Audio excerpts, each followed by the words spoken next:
don't see behind the curtain. Hello and welcome to a Vampire Wednesday! Vampire Visual Novel Wednesday! I made the mistake of putting on tea while I was in my countdown phase, so I'm gonna go get my tea, and then I will be back, and we'll talk some vampires. Hopefully Mugen will walk back and forth and amuse you. Probably not. I was sitting here, like getting ready for stream. He was doing his nice loaf thing, and then I think when I turned on my light and brought down my microphone, he's like, "Oh, I know it's coming. I'm good. It's time to cause trouble. It's time to cause trouble." Anyway, I'm gonna get tea. I'll be right back.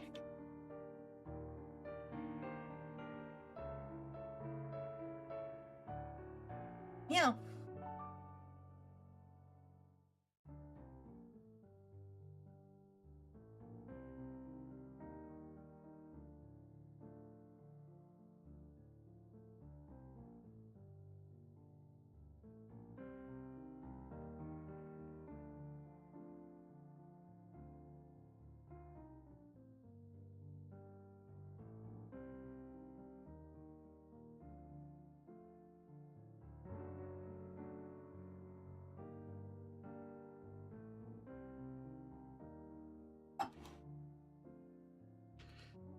Yeah.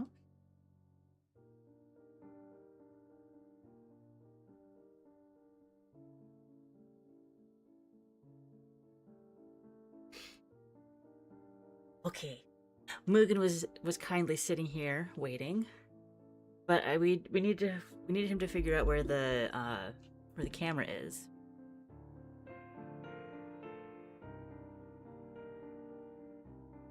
And we're just gonna walk back and forth, boy. Yeah. Okay. Good morning, good afternoon, good evening, whatever time it is when you're joining us. I hope it's going well for you. I'm doing pretty good. Doing pretty good. He has not been too much of a menace this morning. Just a sweet little Mugen. I'm glad that I did the 'Tis the Season Tuesday yesterday with the holiday vibe games, although like the wintry games, because yesterday ended up being warm, above freezing warm, and the snow around my house went from being beautiful and pristine and fluffy, as so it was warm. It was above 30. It was not quite up to 40 yesterday. But with the sun, a lot of the snow melted, and so more of like the dirt is becoming visible, and so now we are in dingy, grungy snowland, even out my backyard. So I'm glad that I enjoyed the pristine snow so much while it lasted.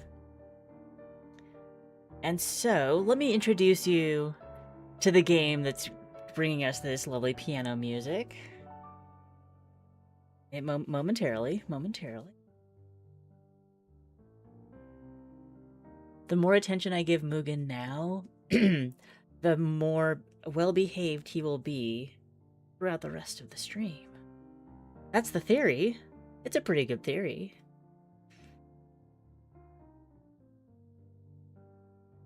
But I'm afraid this cat might have an infinite appetite for cheek rubs. That's why he's so great. He's so great. So great, he wants you to get in there and scratch his face. Scratch his face. Yes. More? Okay, more. Here.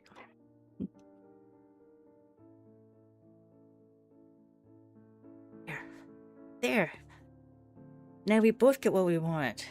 I get to show you off and you get cheek rubs. Look at that cheek rubs. Yeah. Oh, what a sweetie boy. What a sweetie boy. Okay. That's enough. Oh, yeah.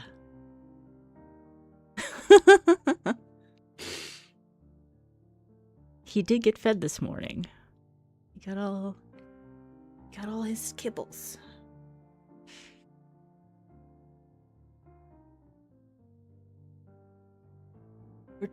Mugen, are you trying to delay the horrors? Are you trying to delay the horrors?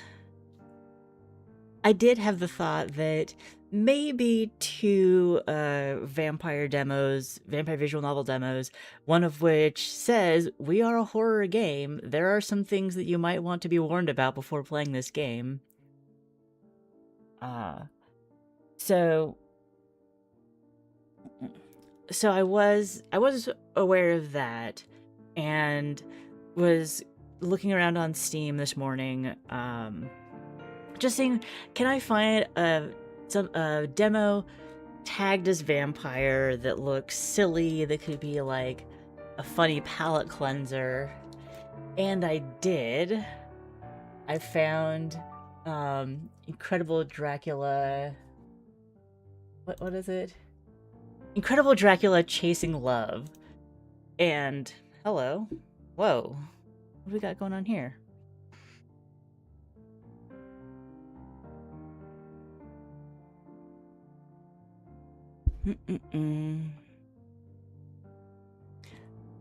Okay. I know what this is. We might have to go windowed. Yeah.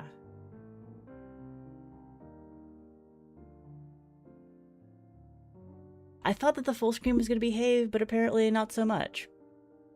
So yeah, I saw there's a demo for Incredible Dracula Chasing Love, and I looked at it and I'm like, this looks like a Big Fish Games refugee. And it's like 10 years old, and I looked around and I'm like, it is indeed Big Fish Games refugee, but still it looks silly, and depending on timing, that might get a little play at the end. Get you super full screen. Yeah, that will do. All right.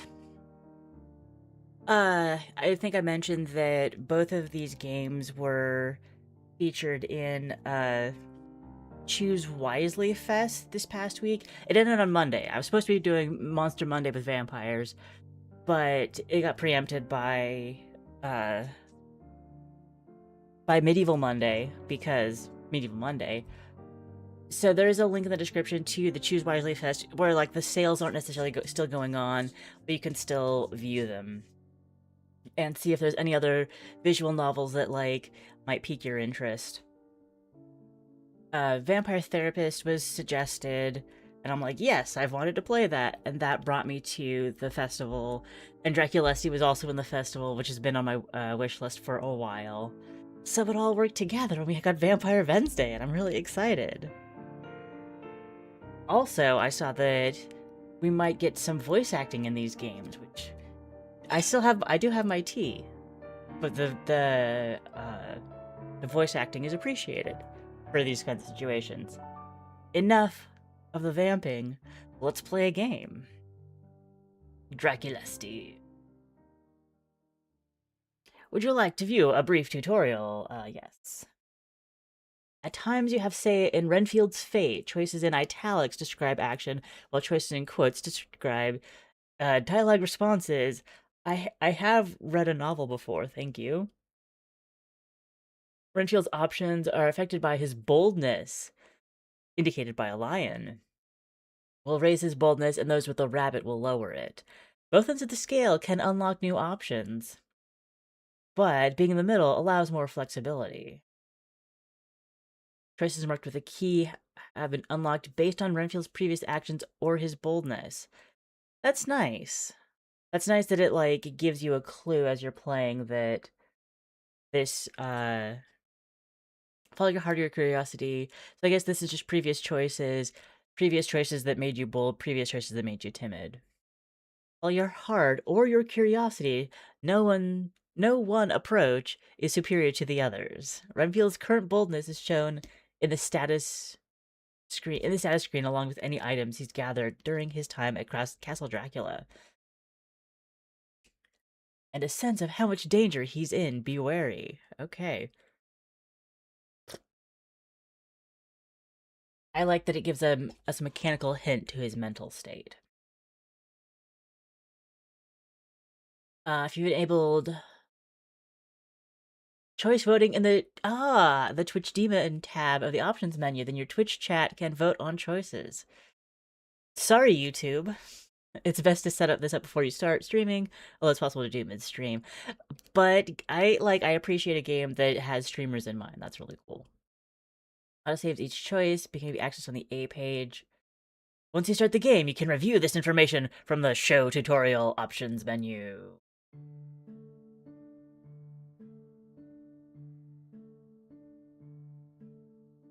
Romania, 1931, Castle Dracula.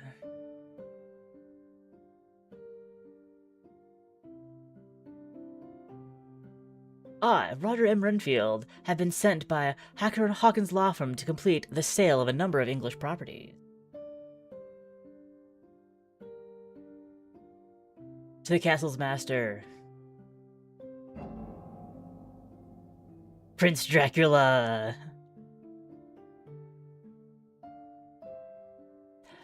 Though Dracula has been hospitable, his domain is less so. Ghosts haunt the halls of this oversized tomb, alongside other unnatural creatures. Men made of smoke and ash. My host swears there's nothing but bad dreams. Okay. And yes, it's true. I have a history of waking nightmares. Okay. Okay. But it's like, why send this guy?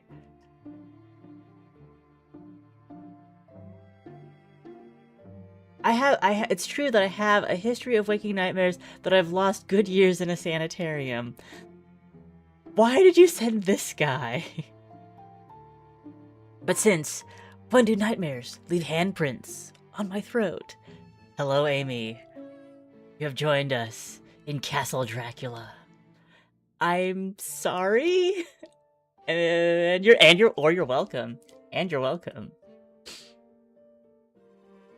The visual style of this game is just stunning.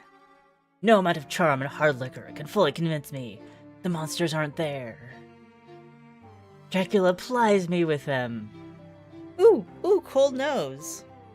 Cold nose. The more Dracula plies me with the hard liquor, the less I trust him.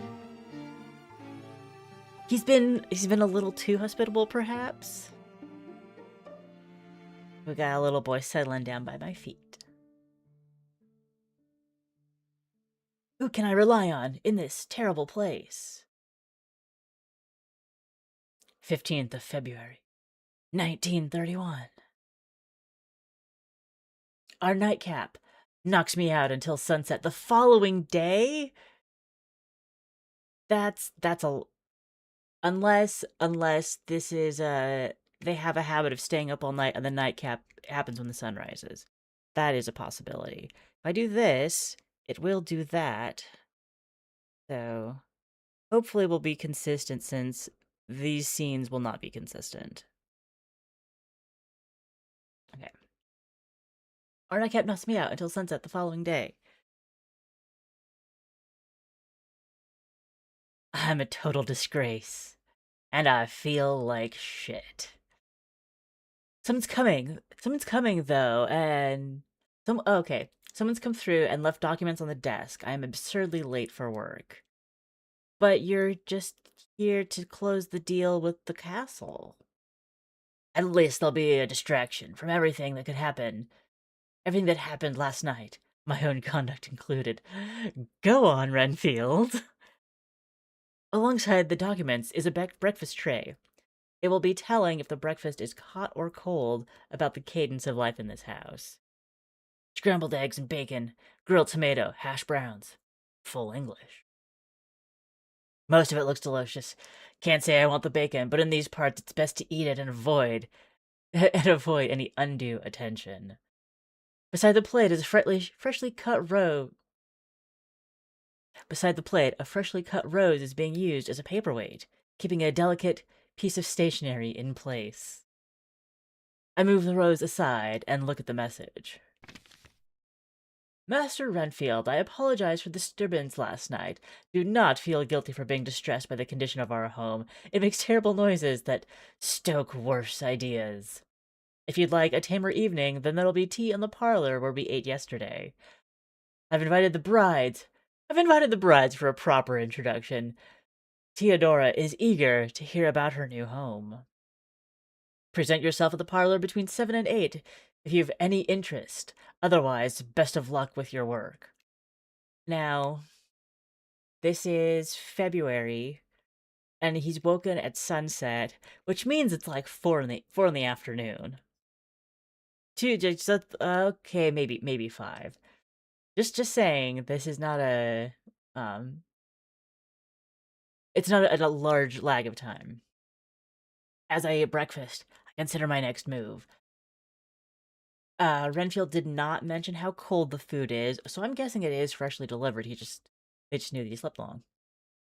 Whatever I do now will set the tone for our relationship from here out. Should I try to patch things over, or let the wound fester? Furthermore, there's that forbidden, haunted bathroom. My bathroom! Closest to the tower, anyway. Best to confront the new fears as soon as possible. I can't spend this whole trip afraid of a sink. If I don't attend tea, I ought to confirm the ghost was nothing but a trick of faulty lights, lest I develop a new phobia. Besides, I never did get that shave last night. What'll it be, Renfield? Heed your master's call or brave your creepy toilet? Oh, I really want to prove that I want to see what this creepy bathroom is. Whatever it was that actually happened last night, whether or not he knows more than he lets on, I'm not comfortable with how Dracula pretended not to notice the marks on my neck. I don't know if you were here, but Renfield has like a handprint around his neck. Ghosts don't leave fingerprints. And like neither do vampires most of the time. And there must be like between 7 and 8. I woke up at maybe 5, maybe 6. There should be plenty of time to shave and get to tea. Get to the parlor.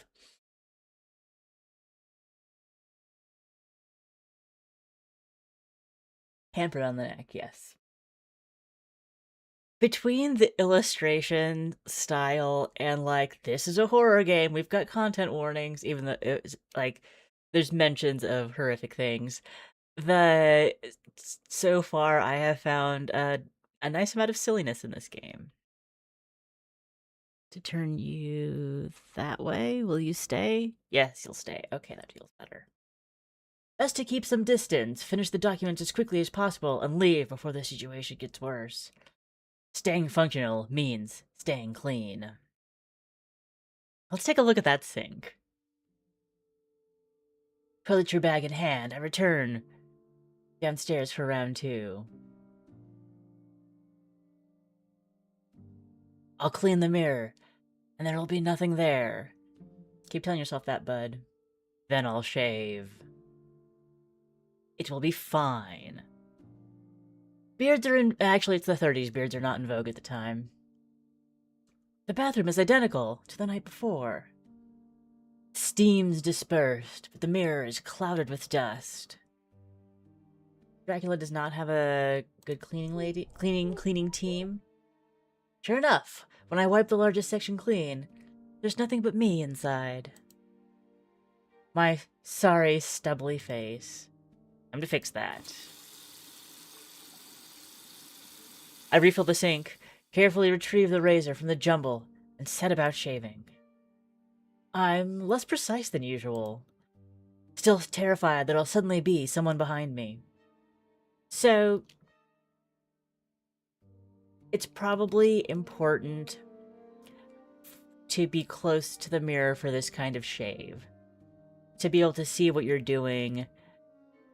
because like especially like with an actual razor, the visual, the reflection helps you tell what you're doing, and so because otherwise I would suggest like back up against the wall so there's nothing behind you while you shave. But I understand that Renfield's wants the visual feedback.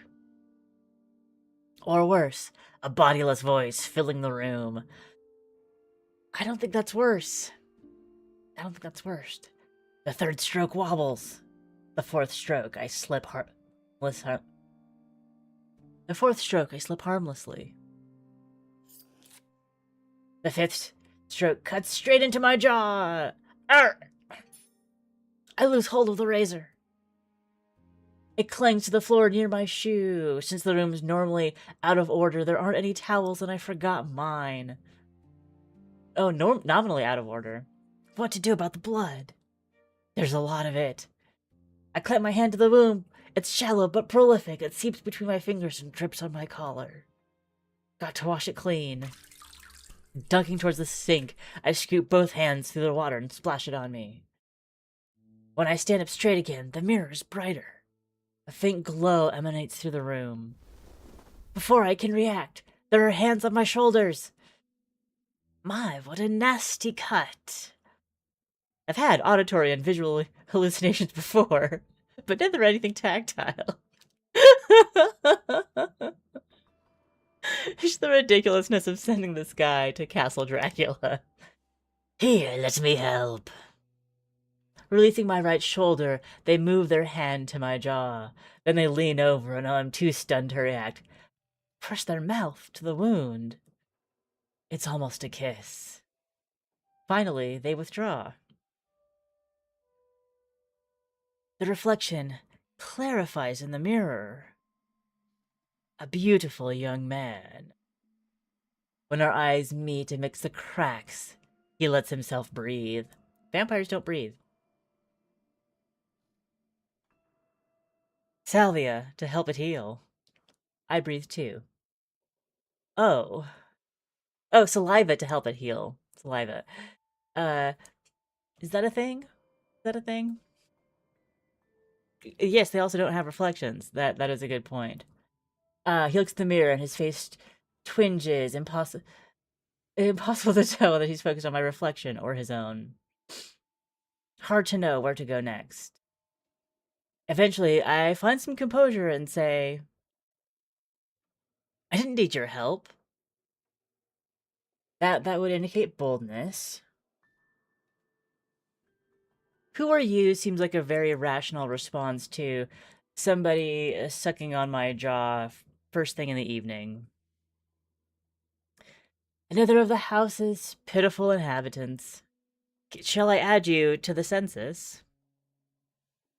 Not a vampire, not traditionally. Maybe they sparkle.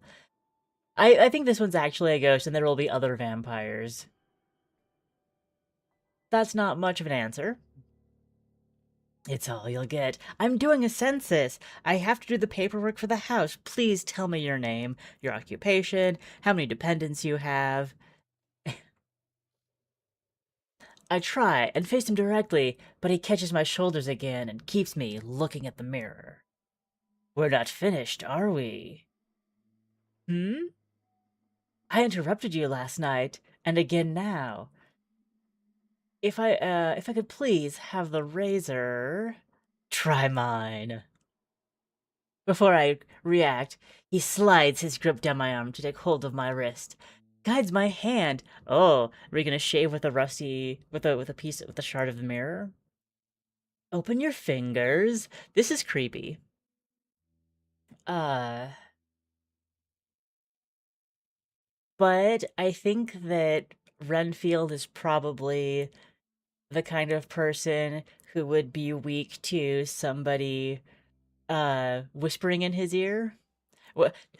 Renfield would be the kind of person who would be weak to somebody whispering commands in his ear. We'll do it. I splay them out and expose my bloody palm. He pushes me forward to press it to the center of the cracks. Tiny, powdery bits of glass prickle against my skin. It's uncomfortable. Slowly, a red glow spreads out from the center along each line to the ends. I think his palm is only bloody from the wound on his face, as if the glass is bleeding too. Then, like a cut healing an umpteen at umpteen times speed. Okay. Then, like a cut healing at umpteen times speed, the cracks close. Trip. The mirror is a single perfect pane. He lets go of my hand, and I lower it to grasp the edge of the sink. I'm glad they fixed the mirror. Gonna leave this place better than we found it. A tiny latch is now visible at the edge of the mirror. He clicks it open and swings the surface out, revealing an indented cabinet space behind. There are 3 items on the middle shelf. A strangely curved comb. I have no explanation. A bulky off-white hairpin made of bone. And a folding razor with an oversized grip. Ah, lovely. Just having a safety razor against my face can be unnerving. Is he really going to use this instead? Well, what's a...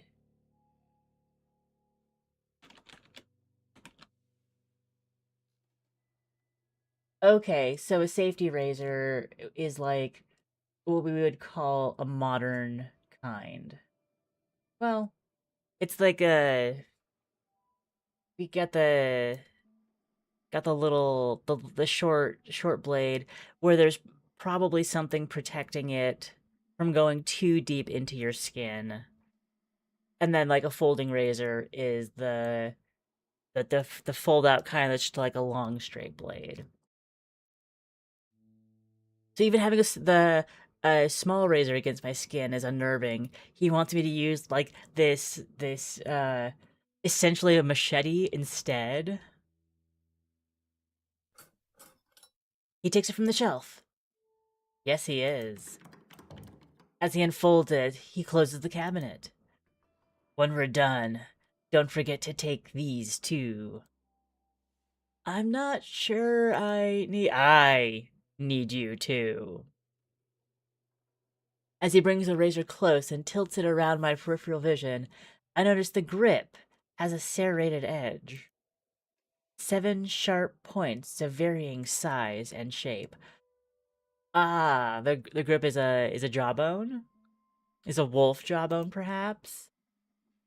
On a grip of dull ivory. He touches it to my skin and I realize what it is. I say nothing. Should I have waited for the game to prompt me to prompt me into saying what the handle is made out of? Perhaps. With total grace, he glides the blade over my cheek. Now I can't say anything. What would I say if I could speak? His practiced hands make short work of the task. This is a man who's done this for many hours as a as many hours as any barber, not a barber himself. But perhaps we didn't get when we asked for our census information, the ghost did not tell us his name, his dependents, his occupation, or his household income. Uh I was trying to go back to uh when he's done, he folds the blade and oh, the there is a really cool creepy sensuality to being pampered against your will by somebody who's being very careful and not threatening, but you just feel threatened by their presence, but they're taking care of you in a very gentle way. It's cool. It's cool. When he's done, he folds the blade and presses it into my bloody palm. Don't forget the other pieces. Whoa. Maybe next time we meet, we could play a game? Chess, perhaps? Or billiards? I thought the ghost was going to say, maybe next time you'll shave me. Wait! Yes, let's do billiards. I whip around. He's not there. It's like he was never there. The razor's still in my hand. I had to hold myself back from saying something like that. 7 sharp points along the razor grip, whereas the grip of the comb, which has a similar curve, has 7 holes. Interesting. Atop the bony body of the hairpin, 9 loose teeth have been strung together to look like flowers. I wonder if those are bat teeth. Those are pretty tiny. Split into 3 discrete pieces. So yeah, the shaving razor, very, very clearly made of bone. The lower half of someone's jaw rests in my hand. Oh, they're trying to say this is a human. These are human bone. But I don't think human have 3 sharp teeth like that. Wolf are people too. Wolf are people too. I wish that it showed us the other 2 pieces to give like a sense of what the comb is made out of. Or maybe like werewolf perhaps. Because like curved comb probably also maybe like the whole thing is just like one half of the jawbone becomes the razor, one half of the jawbone becomes the or one half of the jaw becomes the razor, one half of the jaw becomes the comb, but we didn't see the comb or the hairpin. The hairpin was made out of bone. Absolutely. After that strange encounter, I desperately need normalcy. Renfield, would you know what normalcy is? Retreating to my bedroom, I slam the next section of documents on the table and bury my head in the driest details on offer. I calculate sales tax. I cross-reference details about extension permits. I note depths of water line. Something I was wondering was, does Castle Dracula have electricity? And it looks like, yes, they use both electricity. Oh, that could be an oil lamp and candles.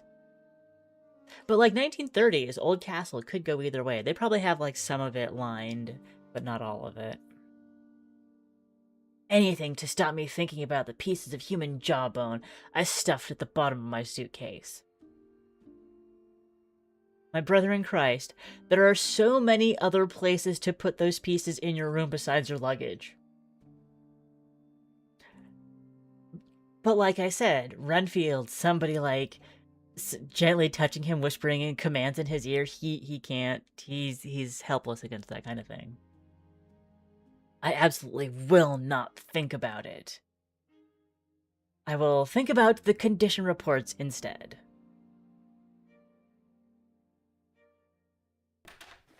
Dot, dot, dot. I drop my pen and open my suitcase. Digging through it, I find the pieces of jawbone. Someone has engraved the razor piece with a floral motif. The teeth have been plucked from the grip of the comb. Looped into a makeshift daisies to decorate the top of the hairpin. The more I look at it, the more disgusted I become. It's not right, desecrating someone's body parts like this. I've got to dismantle them. Back to the sanatorium with you. There aren't any scissors or pliers or pry tools in my bag, but I bet I can find some around the room.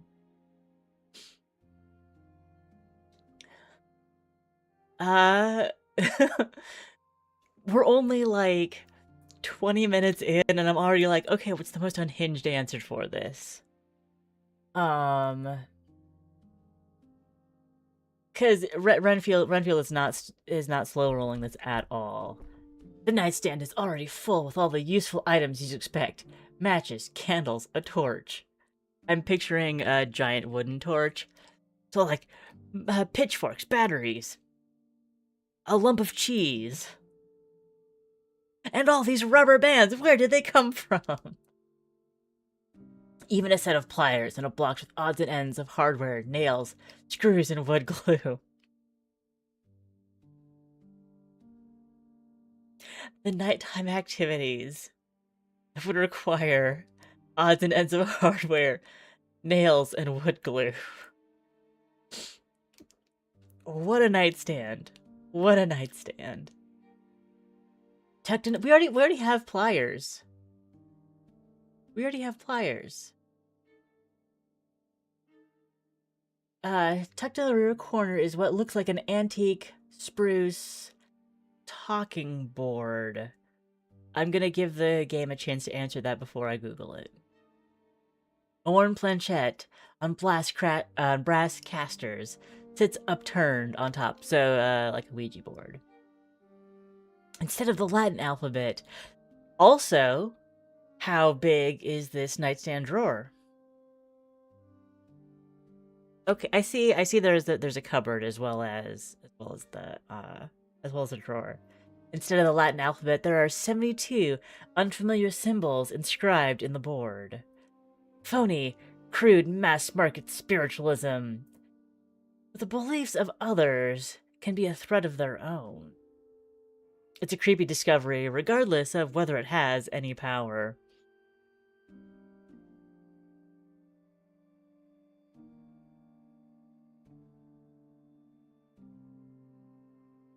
Disassemble the jaw tools. We are in a frenzied hurry. Let's start with disassembling. Shaving razor removed from inventory. Luckily, it's just jewelry wire holding the teeth together, so it cuts easily. Whatever's securing the blade and comb to the jawbone grip has gotten brittle. Those pry apart fine. Once I've wiped the edge clean of glue residue... Was there also acetone in the nightstand? Ah!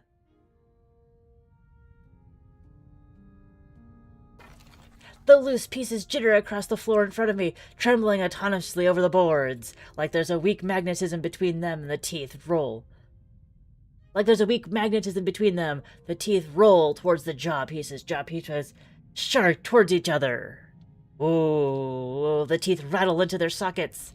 The sides twist and flip until they flank the front section. Wait. The comb already had teeth, but it was the wrong kind of teeth. They hiss like a sword being quenched as they fuse back together. It's a complicated lower jaw. It's a complete lower jaw now. I have a million questions about why there is a disembodied jaw hidden in the bathroom. There was not a disembodied jaw hidden in the bathroom. There was a comb, a hairpin, and a razor. It's just your imagination that you thought it was a jaw. I'm enjoying gaslighting the character that I'm playing. This is great. And almost as many about the belongings. Wait. I have a million questions about why there was a disembodied jaw hidden in the bathroom.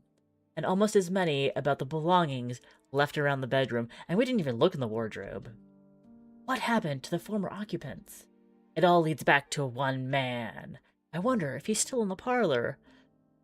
Depending on how long you spent on the document.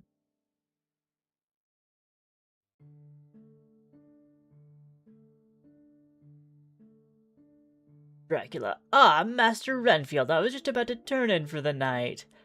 Bullshit. Turn into a bat for the night.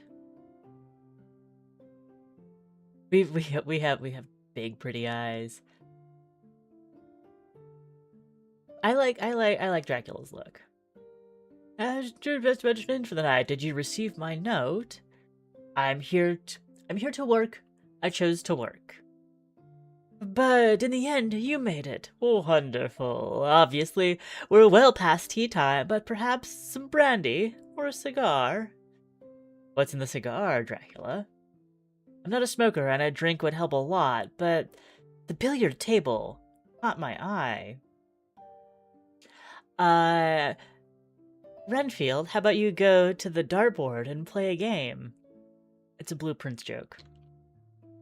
The man in the bathroom mentioned liking billiards. Oh, the man in the bathroom mentioned liking billiards. I've never played.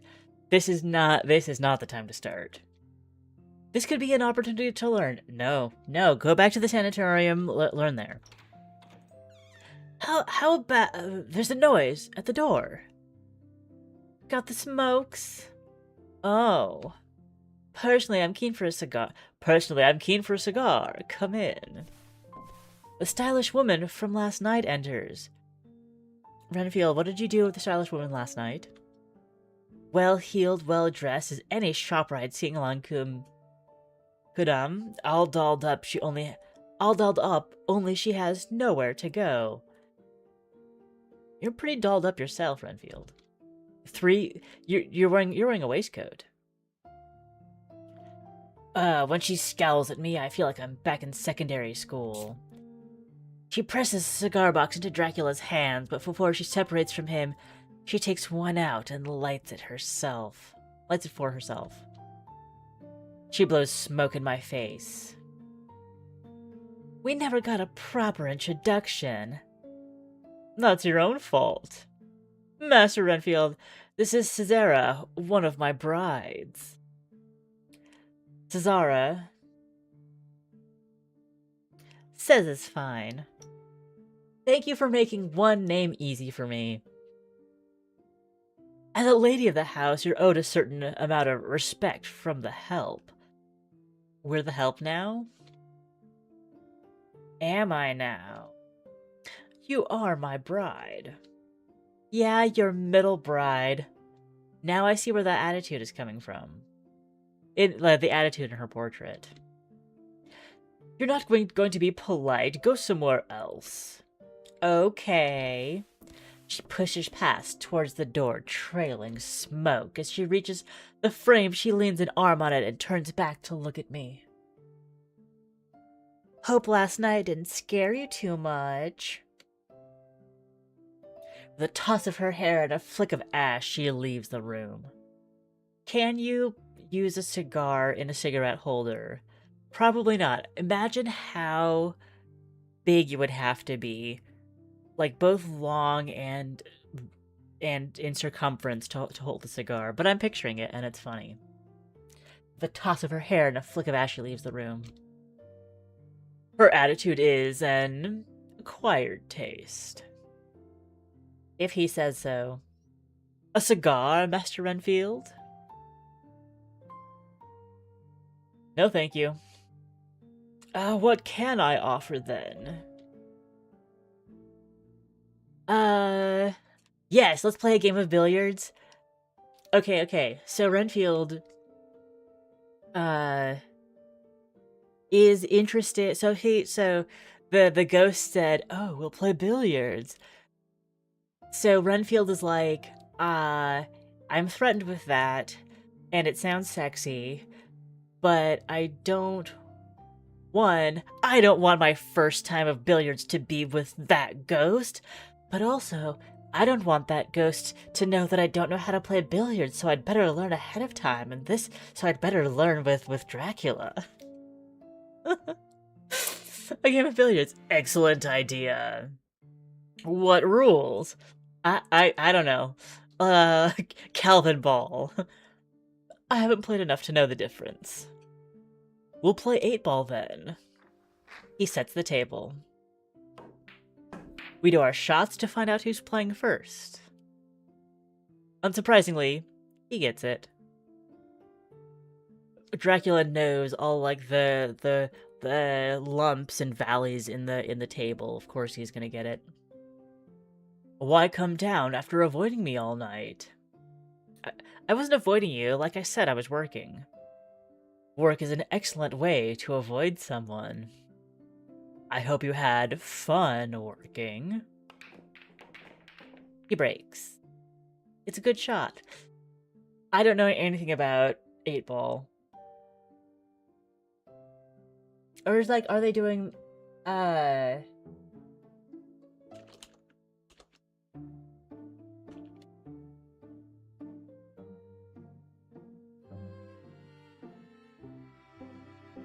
So yeah, 8-ball is the He's not actually. I mean, it's sort of billiards. I think there are people who are like actually into billiards who would argue about that.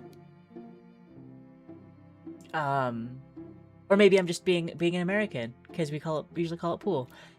But I thought that okay, I guess they've okay. He breaks. How's it going then? On track? Got everything you need? Oh yes, plenty. I'm trying to like fact check this game when I actually don't know what I'm talking about. I take some shots. He takes some shots. He's better than me. I appreciate the refresher on the rules, though. They did play some in the sanatorium. About my room.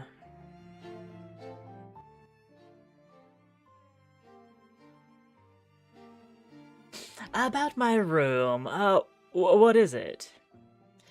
Is that your stuff in the drawers? It's our lost and found. Past visitors. Occultists? I'm a little, it weirds me out a little bit that Renfield doesn't understand the concept of a guest bedroom, but also the fact that they use the guest bedroom as their lost and found is hilarious. He glares as he pockets another ball.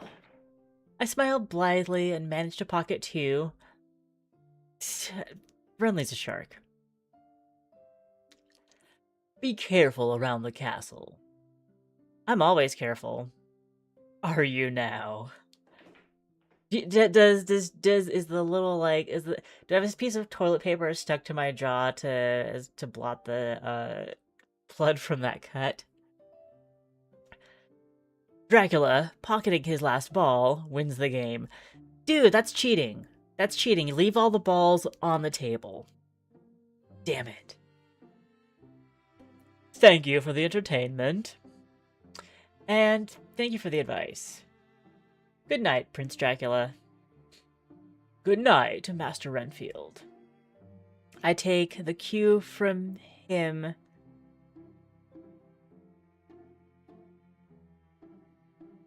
Okay, I take the cue from him and stand with it for a moment, sizing him up.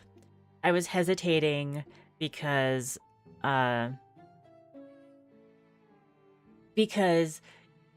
there's taking the cue from him, meaning the cue stick from billiards, which makes sense in the context, but also taking, if like Dracula is moving to leave, I would be taking my cue from him if I also prepare myself to leave the parlor. You know what I mean? You know what I mean? But taking the cue stick from him, I stand with it for a moment, sizing him up. Oh, they only have one! Then I put both of them in the racket exit. Just, okay, Renfield is acting his, serving the house part and tidying up after the game. I put both of them in the rack and exit.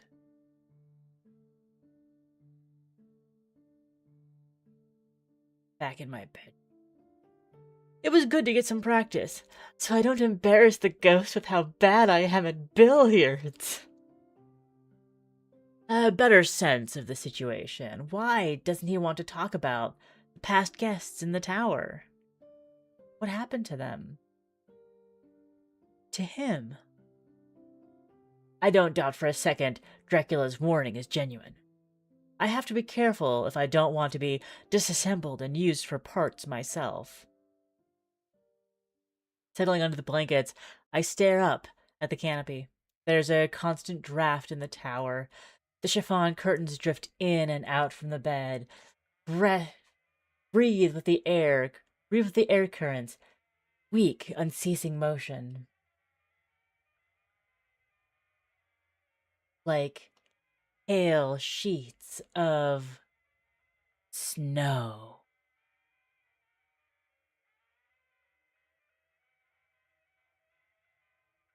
There are no curtains in the bathroom. For anyone to see anything, both parties would have to stand up in precise locations. One on the neighboring rooftop, one against the window. What? Which meant the landlord never saw the need to add any. One on the neighboring window, one against the window. Okay. Nevertheless, it's discomforting to look in and out and know the world. Oh, it's discomforting to look out and know the world can look in. Snow falls over Berlin. I believe that we're in a memory. I just don't know much about the context of it. Typical February weather. But it's light and the radio babbles from the hall as I lie in my bath. The signal's steady for the moment. From where I'm lying, I can see the hazy, meaty skyline. Snow comes down, boilers vent up. Everyone struggles to stay warm. Surrounded by hot water and bubbles, I breathe slowly. Appreciate being home. Berlin? Tomorrow I'll be in Romania. Berlin hasn't been totally hospitable to me last year's election. Any sensible person would be terrified. But there's not a nation in Europe that'd treat me, in all facets, as I wish to be treated. Are we in Dracula's POV? Nowhere is good, just better or worse. Which will Romania be? I sweep the water over my chest. No, this can't. I sweep the water over my chest to try tracing half-healed scars. Try to forget the world outside. Home is these walls. Central steam heating, green glass ceramic tiles, porcelain sink, fogged windows, long narrow corridors, tight rooms with parquet floors, electric lamps, fridge, and a stove. The safe haven of a made man. I am a made man. I have made it to safety. Tomorrow, I'll leave my building, survive another week, make it home by the end. Now the view is almost white. Now the view is almost all white. This must be a record snowfall. Unsurprisingly, the signal fades to gentle static. The radio broadcast stops. I don't like the ambiance. The water's cooling. Between the drift, there's a burst of blue light. A meteor shower? I wish it was a clear night. I would have liked to see. Is it visible from outside? Did someone say Renesmee? Apologies for the interruption. This is Ken sneaking into your stream to hassle you as you try to play the scary vampire game. It's, one, not that scary yet. It's a little creepy. Two, I think you will probably enjoy what Renfield and the Ghost have going on. We will now resume our regular. Very, very little is scarier than Renesmee. Fact. The jawbone, no, not scarier. Yeah, not scarier. Stay right where you are and settle in for a classic Litz's Mephisto polka. Outside is a perfect pale void. The radio returns. A piano piece that buzzes along at an annoying frequency. It's meant to be jazz hour.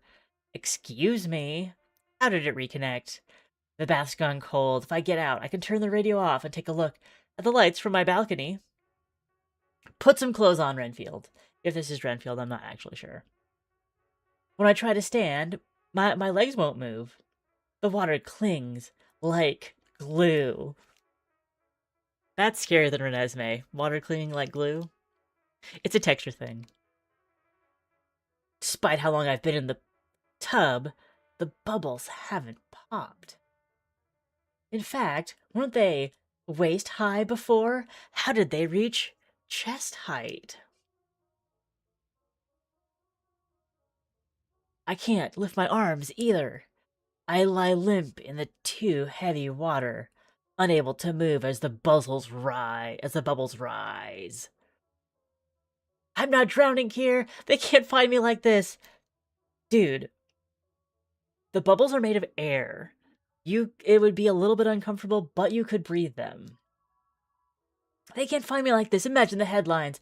I don't want to imagine the headlines. Tensing every molecule of myself. Accentuate your molecules.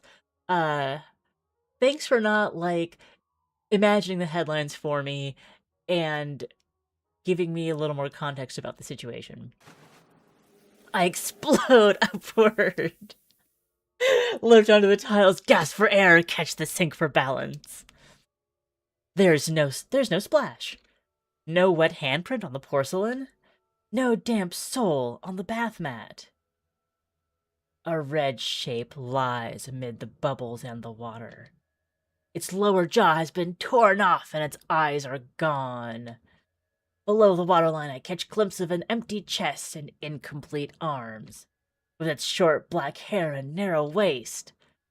That's me, isn't it? And I'm...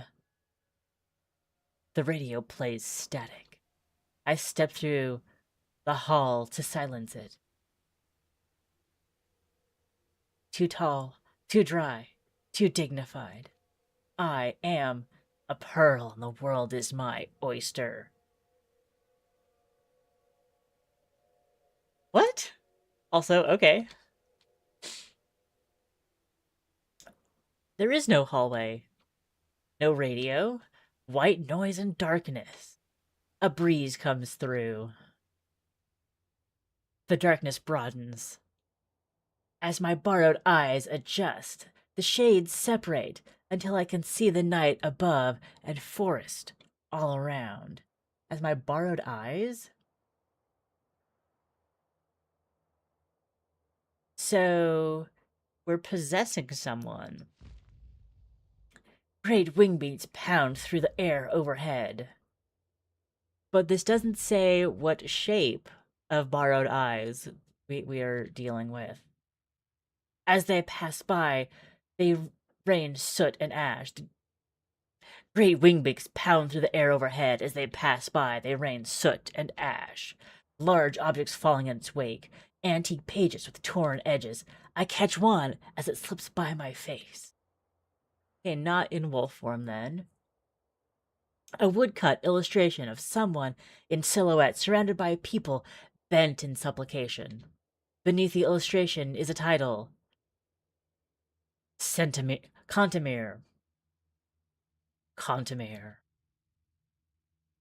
My dyslexia is playing havoc with me today. I couldn't read the word saliva. When I lower the page, the scene has changed. A throne room, Eastern style, with an upholstered couch. Sat on the throne is a translucent figure who leans forward for a closer look at me. We regard each other. Slowly, the figure extends an arm. They roll their wrist and gesture for me to exit. I shy towards the door. If the Sultan wills it, so it shall be.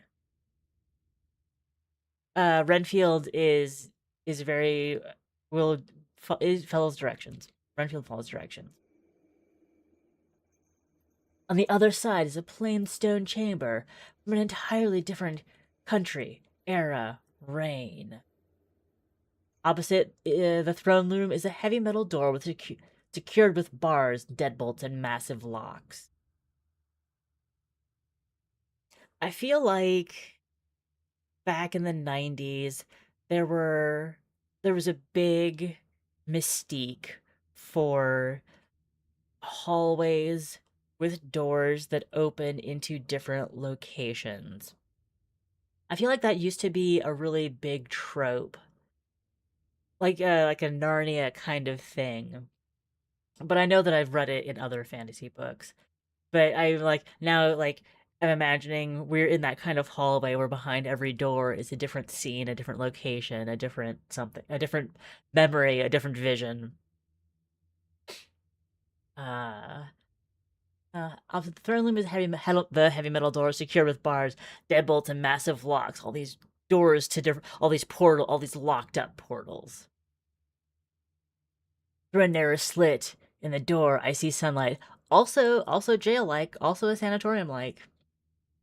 The sunlight, something shifts into place behind the slit. One by one, a series of charred fingers stick through. Are these fingers attached to a hand, or are they, like, poking and falling into the room? Please, leave. Now. The occupant drags their face to the bars. Amidst the melted flesh is a pair of sharp green eyes.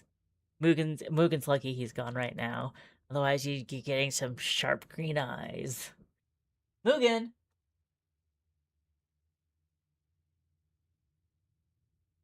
Nobody wants me here. How do I escape? Where is home? Fleeing along the stone corridor, I make it back outside into a courtyard. It's snowing. Meteoric lights flash in the sky, thrown from the atmosphere to land in the mountains beyond. The gates are open. I run for the hills.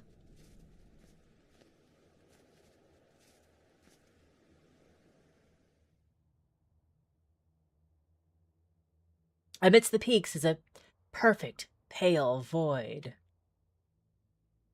Stumbling through the banks and drifts, I keep focused on the dim aura ahead. That blue glow behind the white. The snow deepens. Knees, hips, waist, chest. I got distracted thinking about a scene that I want to add to OBS, so I wasn't actually listening to what I was reading. So the snow deepens, to my knees, to my hips, to my waist, to my chest. It is so hard to move through snow that deep. I am consumed by the cold. A hand reaches out for mine. It pulls me from the snow. I'm carried, half conscious, to the edge of a large box. Dropped unceremoniously into a frigid concrete bath. That's worse than I thought. When I sputter, shiver, and shake, a grate slides across the top, trapping me inside. Okay. So... Oh, we got the green eyes. We got the green eyes. Do you want to be a prop? Do you want to be just used for the entertainment? No? Mugen wants to watch the squirrels. Sorry. So going back, let's revisit our thought process.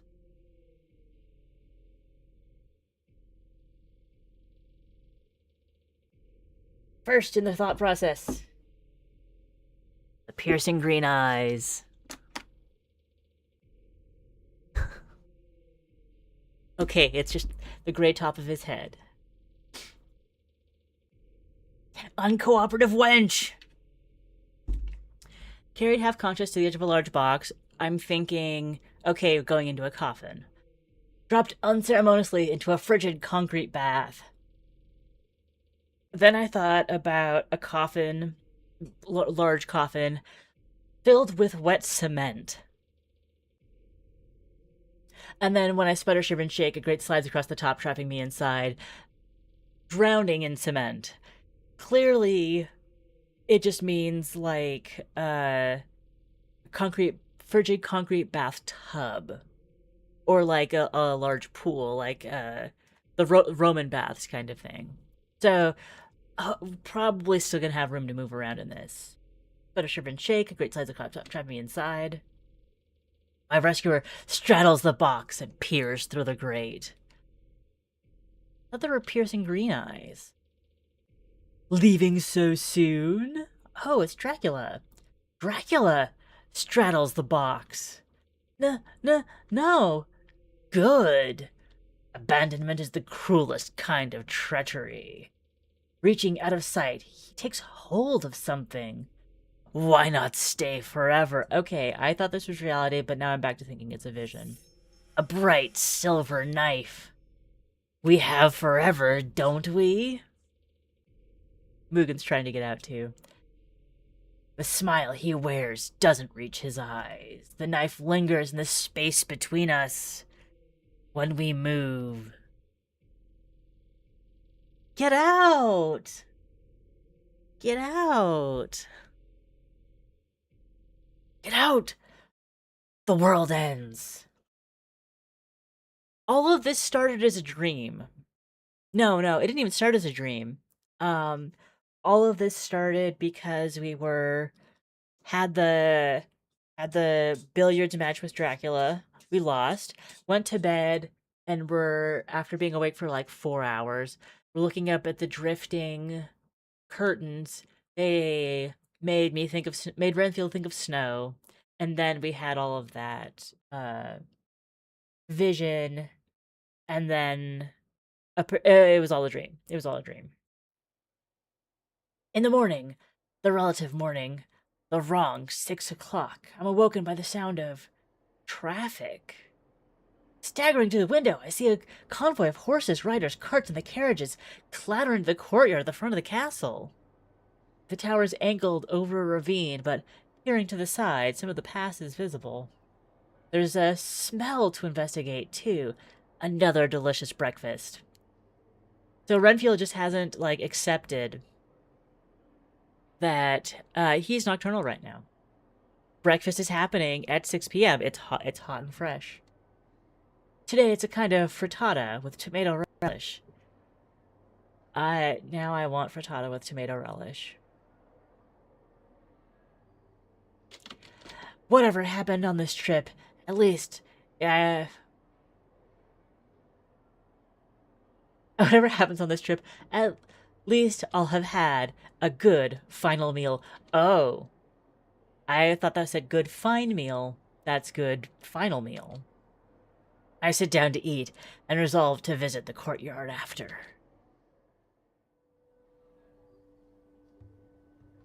Several dozen people are here. At the edge of the courtyard, I see some of them opening stable doors and feeding their horses. People are muttering, gossiping, conspiring all around, in all sorts of languages: Hungarian, Russian, Greek, Turkish, German. The short bride, Teodora, converses with a woman in Romanian. High above, on the battlements, the ragged bride, Ailina, watches like a gargoyle. There is no sign of Dracula, or Says. The Says is the middle bride with an attitude. Excited to meet new, less hostile people, I cross the courtyard to join Teodora's conversation. Good evening! They both fall silent as they turn to me. Teodora considers her words carefully. Good evening, Master Renfield. She had to check the sky and figure it out. Buna, the Englishman? The Englishman. The Englishman. Teodora is introducing us. My reputation precedes me. What brings you and yours to the castle? Kat-stiel. Nimek. We trade. Many like to trade with the prince, or his princesses. She flashes a longing look at Teodora. She anxiously tries to ignore her. You have some countrymen here. Why not talk to them? Who is Teodora talking to? From England. To us, from England. Paying closer attention to the medley of languages, I hear a Cornish accent. You're the flashiest car. I think that might be a dig on Cornwall. Shh, sis, it's okay. He'll be here to help soon. A man comforting someone in the back seat. As I approach, he rapidly evaluates my clothes. See? The Lord sent a concierge. I mean, we did put away the... We did put away the billiard cues last night. Huh? Sorry, just a lawyer. A lawyer? Selling Dracula a property. Oh, okay, so Dracula is buying property in London? And we came to Romania to do the deal. It hurts. Shh, shh, shh. A girl in her late teens. A girl in her late teens jolts straight in the seat. It hurts. She's emaciated and covered in sweat, hair a mess over her face. Not long, not long, not long. A trio of nearby visitors shuffle uncomfortably at the girl's crying. I'm uncomfortable too. I don't want to ask anything inane like, is she okay? Obviously not. But I don't know how to help either. Can we sue the doctors who failed to cure you? Not acknowledging her seems the worst of all. You're here to visit Prince Dracula, miss? She whines, neither affirmative nor negative. Do you think he can save her? There's one way. Is that his grift then? Faith healing? The Rasputin routine? It's a ripoff as far as I'm concerned, but if they're this desperate, it seems cruel to say so. No, I think they might be here to offer him a fourth bride.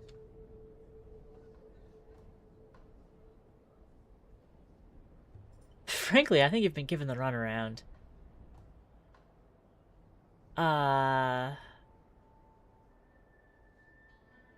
If they were here for the ghost, we might have something different to say. But we'll say that. Frankly, I think you're gonna give me the runaround. No one should have their hope exploited like this. Vultures positioning someone so they'll die, or so they can be fed on. Profiting from an inevitable death. It's cruel to him, it's cruel to his sister. Both of them deserve the truth, and a peaceful end. This might be the most peaceful end available to her. Not this. Desecration. How could you... His voice catches in his throat. The worst part is that he doesn't want to hear it. This is between us and the prince anyway, and miracles are for believers. It hurts. My stomach just said that too.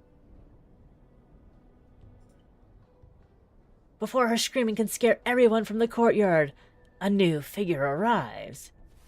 Says steps from the castle. The crowd falls silent around her as she crosses to the car. She draws out a small, clear bottle from a pocket of her coat and presses it into the Englishman's hand. For her pain. The Englishman accepts wordlessly. Please. He turns to his sister, uncorks the bottle, and tips the contents into her mouth. We heard that the bottle is clear, but we did not hear what color the liquid is. Like a child, she panics, almost spits it out, swallows with a sour expression. Within moments, she relaxes. Her eyes flutter closed. She lies back against the seat of the car, breathing slowly. She's still breathing. Thez relaxes too. Shouldn't this girl be bundled in like a warm fur cloak or something? It is the middle of February. You're here to meet the prince? Yes. Are you... Come inside. We'll find somewhere for her to rest, and you can have a meal. Too kind, too kind. It would be cruel not to offer. The Englishman takes his sister from her car and proceeds inside. Says doesn't move. She regards Theodora coldly. Theodora unflinching, though the supplier she's talking to becomes anxious. Then says, shoots a look at me. At last, she leaves. The courtyard remains quiet. Not for long. Theodora and her supplier move alongside me. Have you seen her smile? No? Should I have? 20 years, not a smile. Everyone is afraid of her. Now, Nico, she's just troubled. So they're talking about Sez. Trouble? Yes, she is trouble. She troubled you yet, Englishman? I draw a sharp breath. I don't have any complaints. Ooh, oh, here we're getting an actual boldness, timidness. She blew smoke in my face. But, like, it was a different time. It was a different time. I don't make complaints about her. She seems perfectly pleasant. Ah, the tate got him. What? Nico.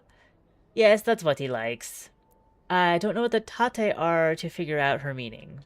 I don't have to know what tate. I don't have to know what tate are to figure out her meaning. Ah, I've never had the slightest bit of interest in. She doesn't need to know that. Show some respect. Respect, psh, appreciation is what lady needs. Dracula does not appreciate them. He's a good husband. No et unest. Tedrag Theodora. Theodora avoids her searching gaze. Master Renfield, you have work to do. Go and do your work. Excuse me? Oh, that was Theodora. Proceed inside, return to your tower, ignore these vagrants, and, for your own sake, ignore your curiosity tonight, too. Her iron will bends for a moment. There's a glimpse of concern behind it. Very well. Godspeed. Keep your head, Englishman! Like Theodora suggested. I go inside. Hello. Yeah, you can come up. Before I can make it further into the castle, I'm intercepted by the man himself. Quite a crowd today. Not going to greet them yourself? I just came in. Oh, that was me.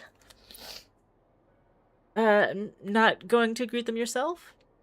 The prince doesn't need to lower himself to speaking with commoners in the courtyard. The brides take care of it. They certainly do. Back to work? Tea in the parlor.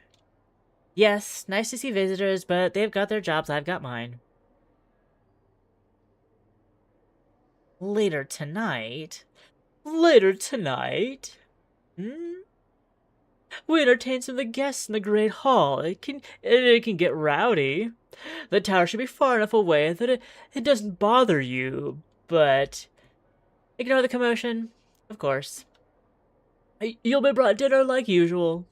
Have a pleasant evening, Master Renfield. This is ignore your curiosity, following up on that. And yourself, Prince Dracula. He sweeps off along one of the many unmapped corridors. Despite what I told him, I'd like to take a look around the house before I return upstairs. Like, I won't come back down, but if I never go up, is it such a crime? I got a lot done yesterday avoiding the family, so there's not much time pressure, and avoiding the family meant I saw barely any of the house. Hey! You took a screenshot. You're so talented. He just wants to remember this moment forever. There's time for a couple tasks. Now, where to start?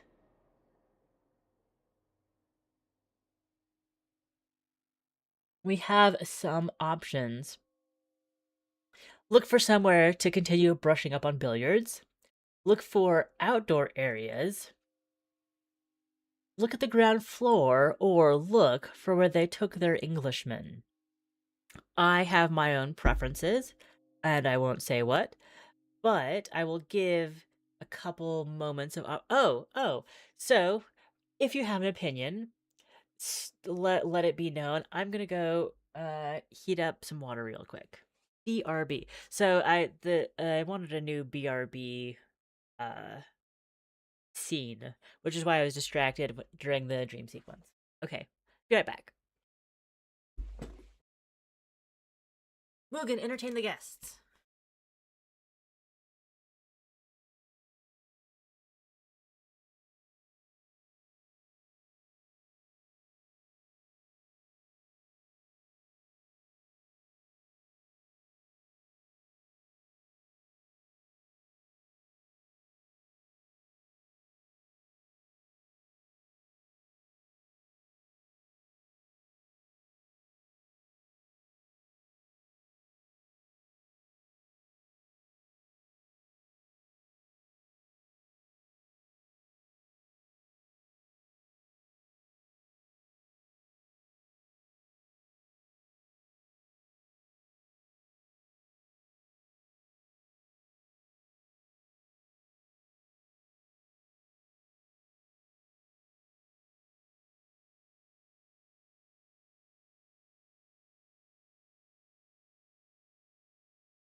Voice says meow. Voice says meow. So, absent outside input, I'm going to look around the ground floor and look for where they took the Englishman. But if there are curiosities, rat, fish, feather. Look for the outdoor areas. Ground floor. Uh, Ground floor where they took the Englishman. But if there are votes for outdoor areas or billiards, so we can think about the ghost again, we can do that. You know, that's interesting. Oh, trying to get Mugen, yeah. Okay. He is most you'd have to go for treats. He's not much of a hunter. It's Mugen. He's named after Samurai Champloo.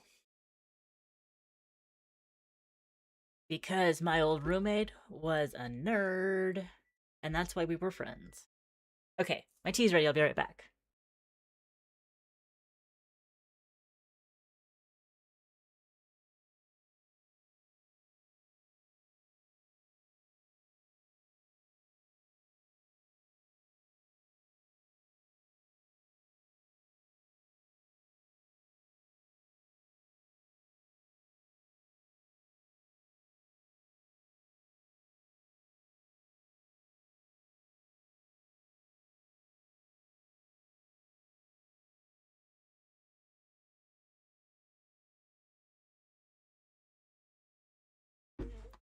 Yes.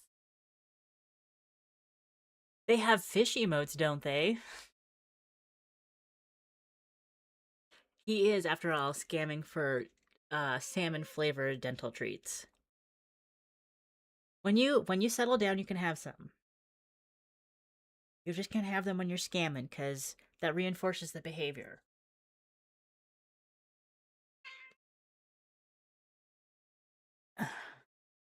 Okay.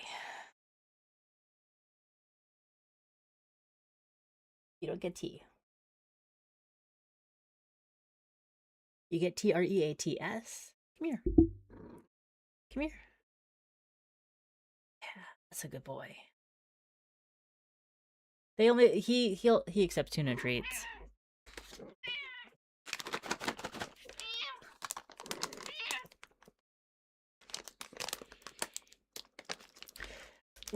Yesterday, Kevin and I were talking about, what if I had a streamer wish list? And I'm like, I would absolutely have to put treats for Mugen on there. Oh, it picked up. It picked up. He's got a very sweet little voice, and he's so talkative sometimes.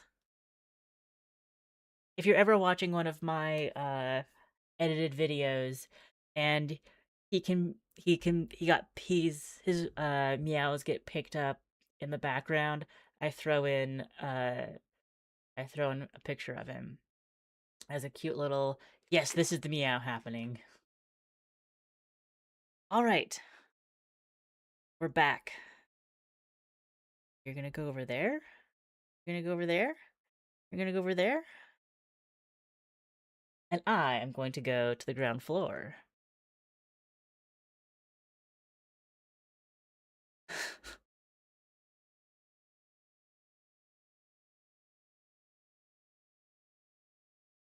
There are so many rooms around the base of the castle alone.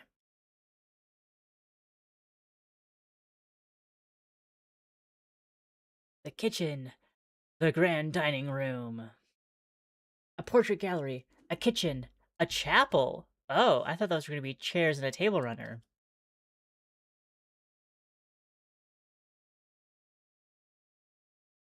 It's not quite level. Sometimes the ground floor is cut into rock or steps upward. Have I gone up or down from where I started?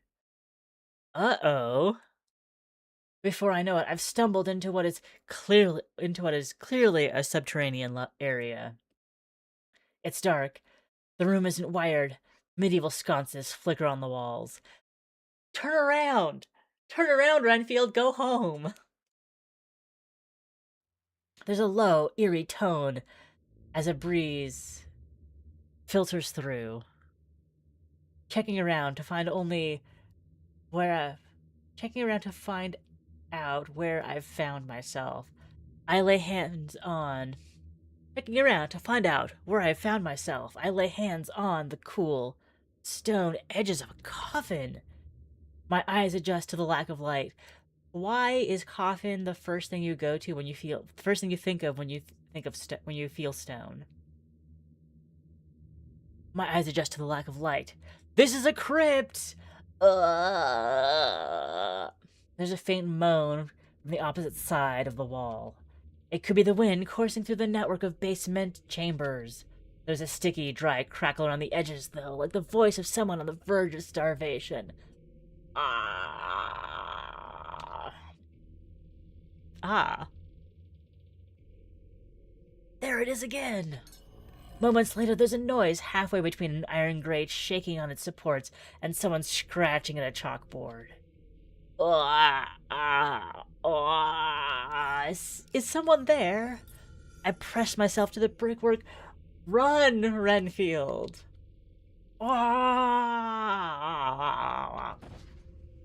Something throws itself against the opposite side. Shaken from my place, I bump into a figure behind me. Is it the ghost? Pathetic. They yank me out of the crypt and into the corridor. Gah! Idiot. Hello. You're Eilina? Eilina, yes. A bride. Basement's dangerous. What was it?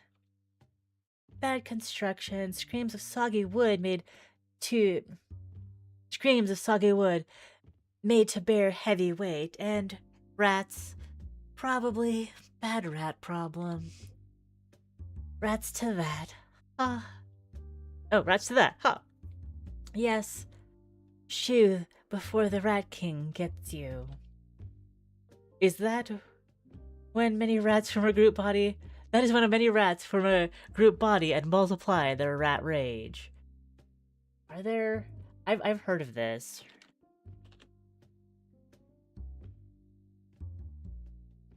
Nature and folklore. In Last of Us, Part 2.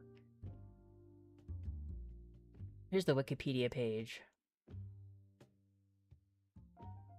Etymology, history. Bound together in some way. Intertangling facial hair or sticky substance like soap or gum. Their tails being tied together.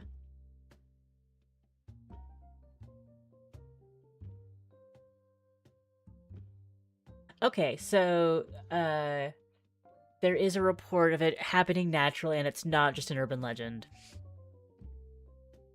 A Rat King found... Oh! It's also... This is really funny. A Rat King found in 1930 New Zealand, displayed in the Otago Museum in Dunedin, was comprised of immature black rats whose tails were entangled by horsehair. I think that this game was made... It's been featured in like the Australia, New Zealand stuff, so it's possible that this was made by a team in New Zealand, and it's set in 1931. So, like just after the Rat King in New Zealand was found. If this game was made by Australians, I sincerely apologize. I'm having a great time with it. They multiply their rat rage. It does sound bad. Shoo! She chases me from the corridor. The room I find myself in is familiar. It's close to the foyer. I head through to ensure I don't get lost again. I don't know. Ooh! Hello. There, yes, you can have my hand. I don't know what to make of Eilina yet. Strange to think of her as a set with Theodora and Says. Dracula certainly knows how to pick them. One place left. Since we're already mucking around on the ground floor, we can look for where they took the Englishmen. But if we look for somewhere to brush up on the billiards, we might run into the ghost again. But I think I'm gonna go my original instinct and look for where they took the Englishman.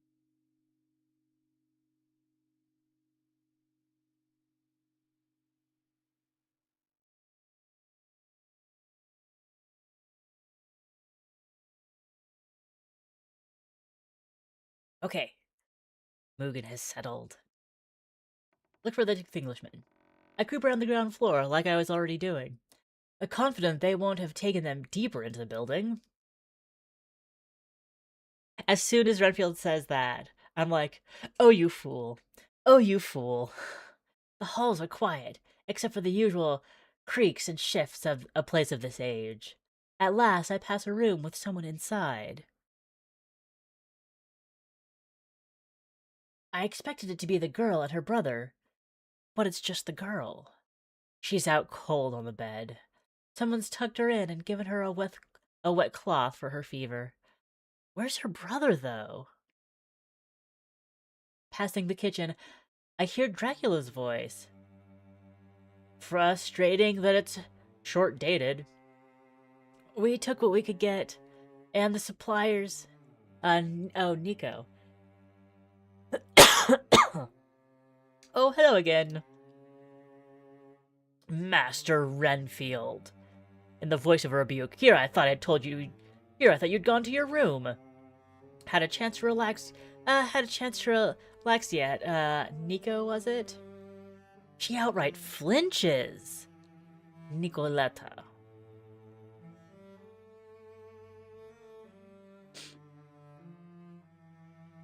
Miss Popes. Miss Popescu to you. My apologies. Miss Popescu. Did you want anything in particular from the kitchen? No, I was just looking for that Englishman and thought you might know where he went.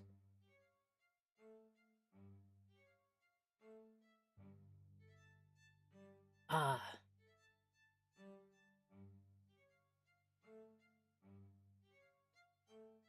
They look at each other.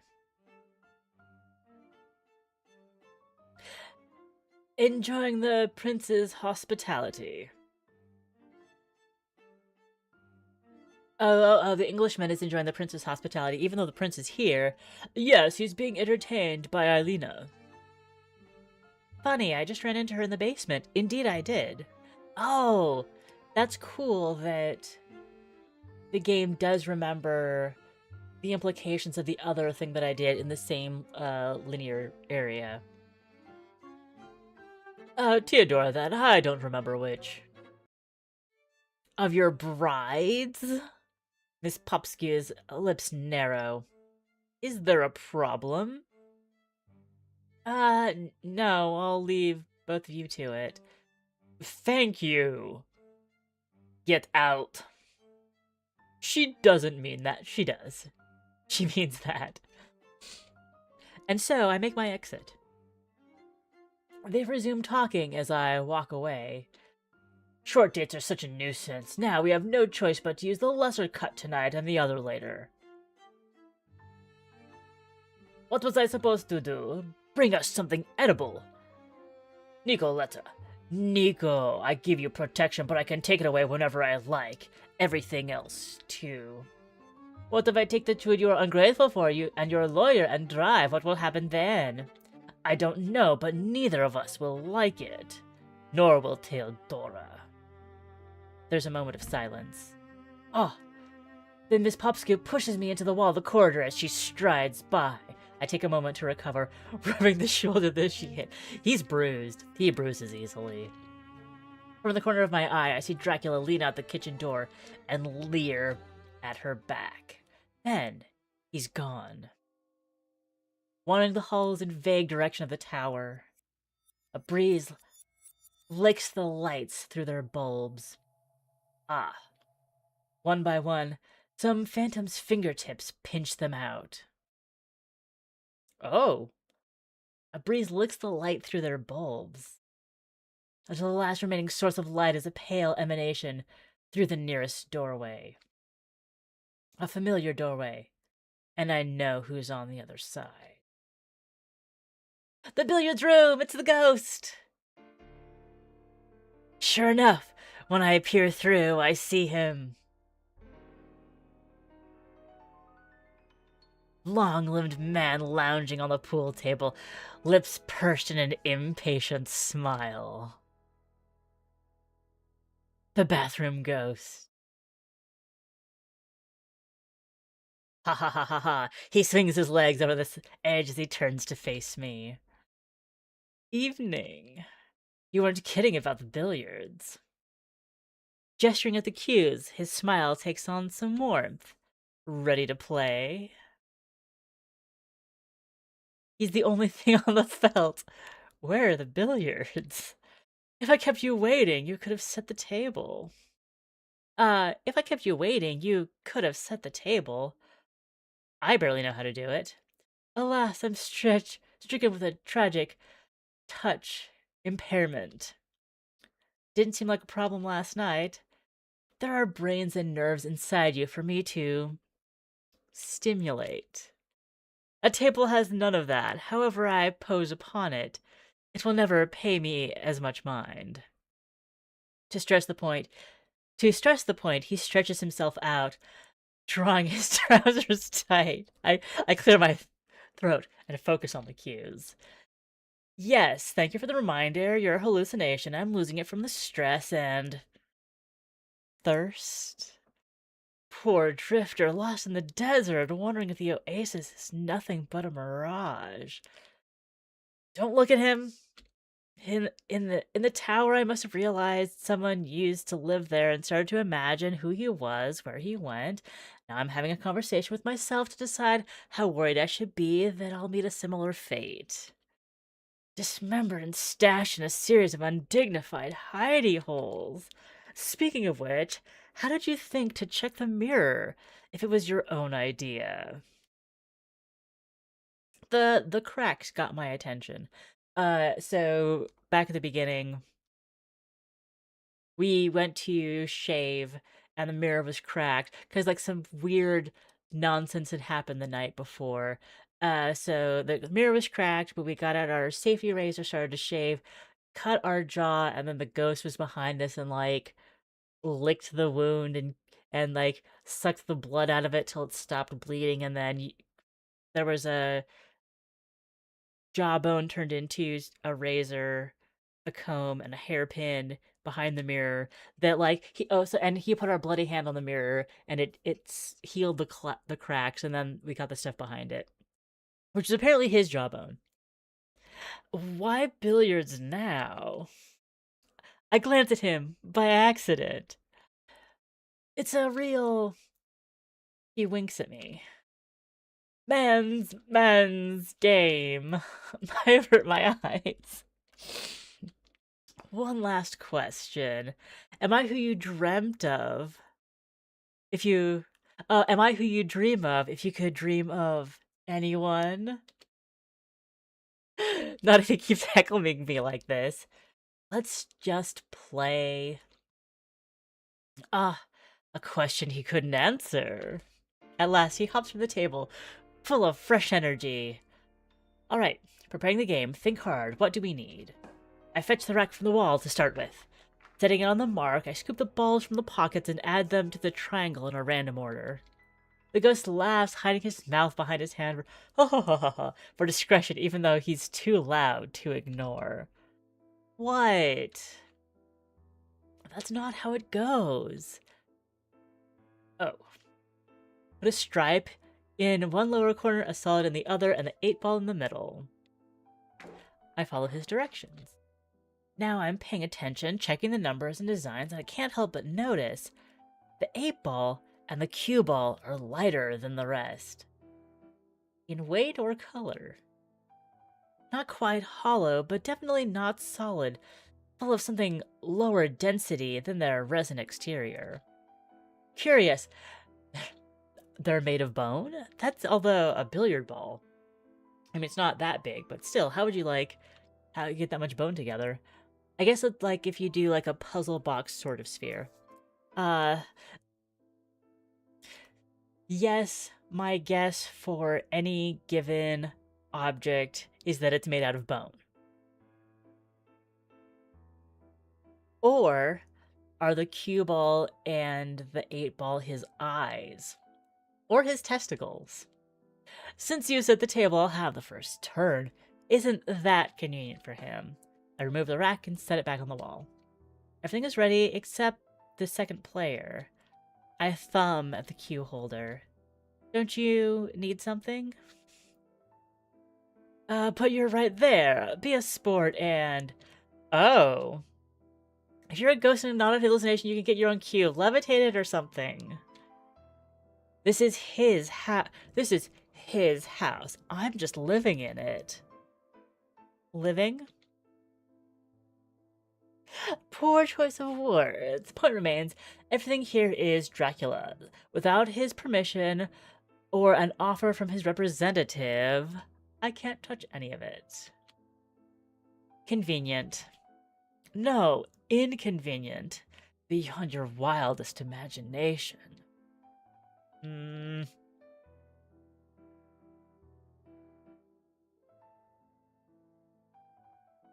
Well, let's play games. Let's play games. Refuse to offer him a cue. I lift a cue from the holder and jab it into the carpet, slouching my weight on it. He glowers at me. Pity I'm too unstable to pass this over. Come on. Silly little Murray is an English rose. Silly little Murray. An English rose who bloomed in the wrong colors. Incurable. Can't recognize reality for what it is. Renfield. Swinging it sideways, I hold it out between my hands. Here's your cue, Spectre. I raise my knee out in front of me. Now or never. I lift the cue over my head, preparing to snap it over my leg.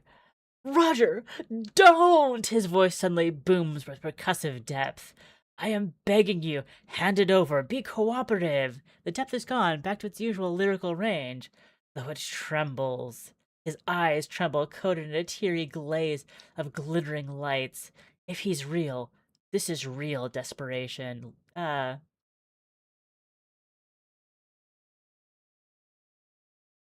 him have the cue. I can't torture someone like this, not when I know how it's not to be believed. I hand the cue across the table. A palpable shiver runs through him as he accepts it. Thank you. There's a degree of gratitude there I've never heard before. Sorry.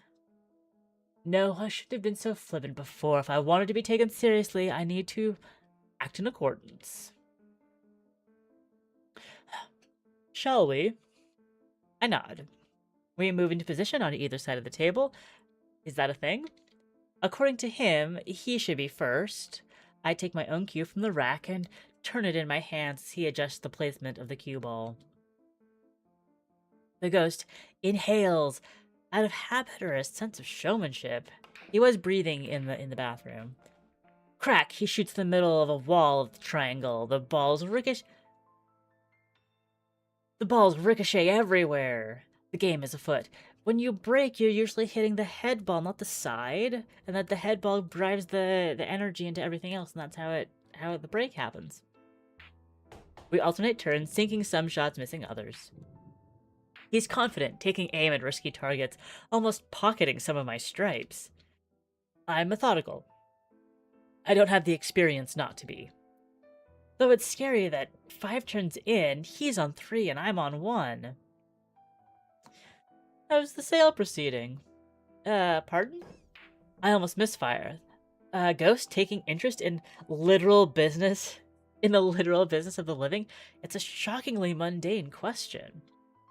The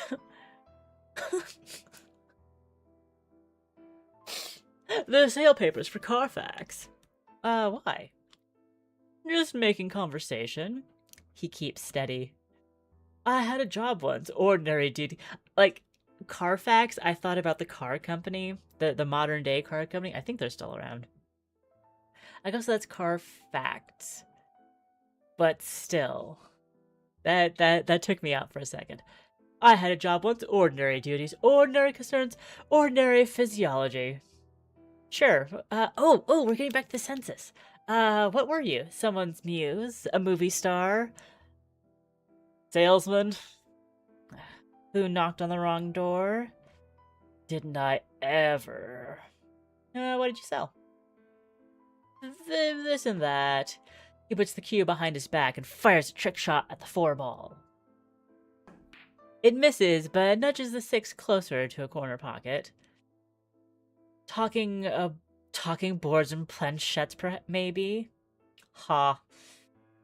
Family's black market magic dealer. Not what I'd call ordinary. There are stock takes, delivery logistics, and taxes like all retail. The product might be unusual, but selling it isn't. If Miss Popsky is anything to go by, all the castle suppliers are a bit off. He might not be your average peddler, but he fits his working environment. I sink a straight shot. Only thing straight about Renfield. What does Carfax matter? Someone's dead. If I take your word for it. Should I be prioritizing paperwork over not dying? He barely glances at the 6 ball as he taps it in the last 3 inches to the pocket. Oops. Doing your job and avoiding your death aren't mutually exclusive. It takes a bit of focus, but I rebound the 11 ball from the wall on one side to the middle pocket on the other. Explain. 4-3. The gap is closing. Dracula isn't planning on killing you.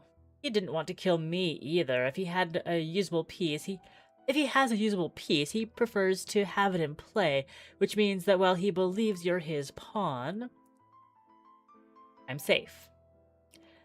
Fill out the forms, obey as many of the rules as possible, be an eager employee, and a model house guest. Above all else, his cue dabs the cue ball and sends it on a gentle roll across the width of the table. Do not, it clicks against 14, mention me to him. 14 shivers on the edge, but it doesn't fall. But Renfield does. This is the best opportunity I've had to press him for actual information. Let's see what I've got. If I find an angle of the cue ball, it'll separate it from the 14 ball. The shot ricochets from the top of the table to the opposite side, though I didn't dare to hope it clips the edge of the 9, sending it into a middle pocket. 4-4. What is there to mention? You haven't so much as introduced yourself. There might be a dozen, hundreds of ghosts in a place like this. Unless there's something special about you, I should know. He fumbles his next move. I'm not in a position to score, but I noticed that somewhere I can move the cue ball that'll make things harder for him. I'm not buying whatever you're selling, Mr. Ordinary Salesman. He scrambles around the table to try and salvage his turn. Why complicate things? It's like,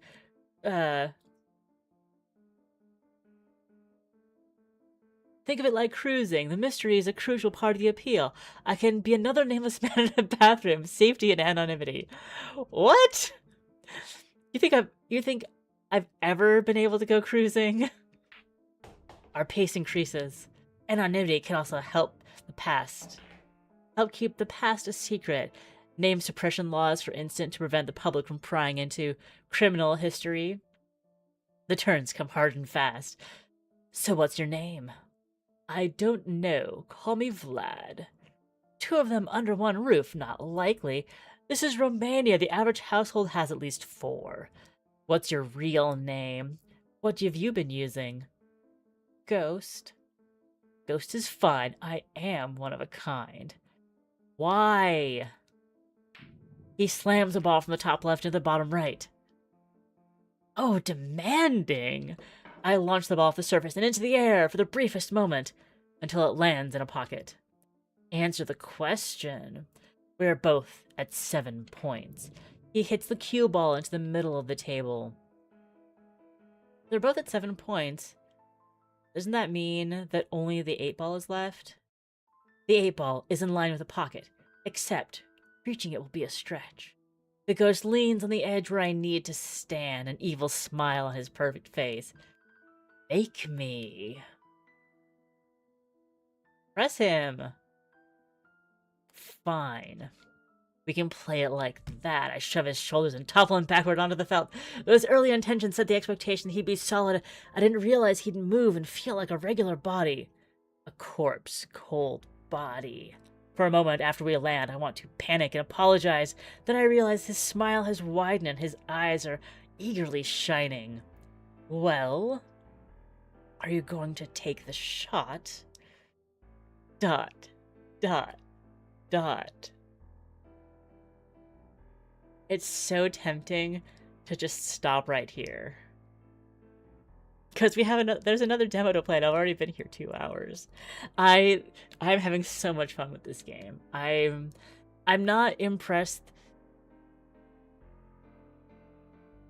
I kind of am impressed. We'll get to it. I think the demo is probably almost over anyways. I raise a knee onto the edge of the table, resting it between his. My left arm reaches past his head. Extending my other leg off the ground, I balance my weight between my hands and his hips. I land the cue over his chest with my right elbow stuck in the air. Now I just have to concentrate. Sure, Renfield. Refuse to be distracted. Sure, Renfield. By the surface I'm playing on. He's got a smarmy look on his face. This is what he wanted. Bastard. Sure, Renfield. I take the shot. It sinks. I win. The ghost smile cracks into a tuneful laugh. Congratulations! Oh, it is he's been smarmy the whole time. The whole time. Dropping the cue onto the table, I prop myself on both hands and prepare to move. Sure, Renfield. He sweeps his hand underneath me and up to clutch the sides of my face. It's like an Arctic crab has latched onto me. Chilly, spindly figures devoid of warmth and flesh. Whatever gentleness he had yesterday has been forgotten. He doesn't press hard, but it's not a pleasant sensation. It's important to be selfish here. If there's a choice between saving your own skin and somebody else's, pick yours. We'd all do the same. Then why am I helping you? His fingers slip free. He puts his hands to my chest and shoves me like I did him.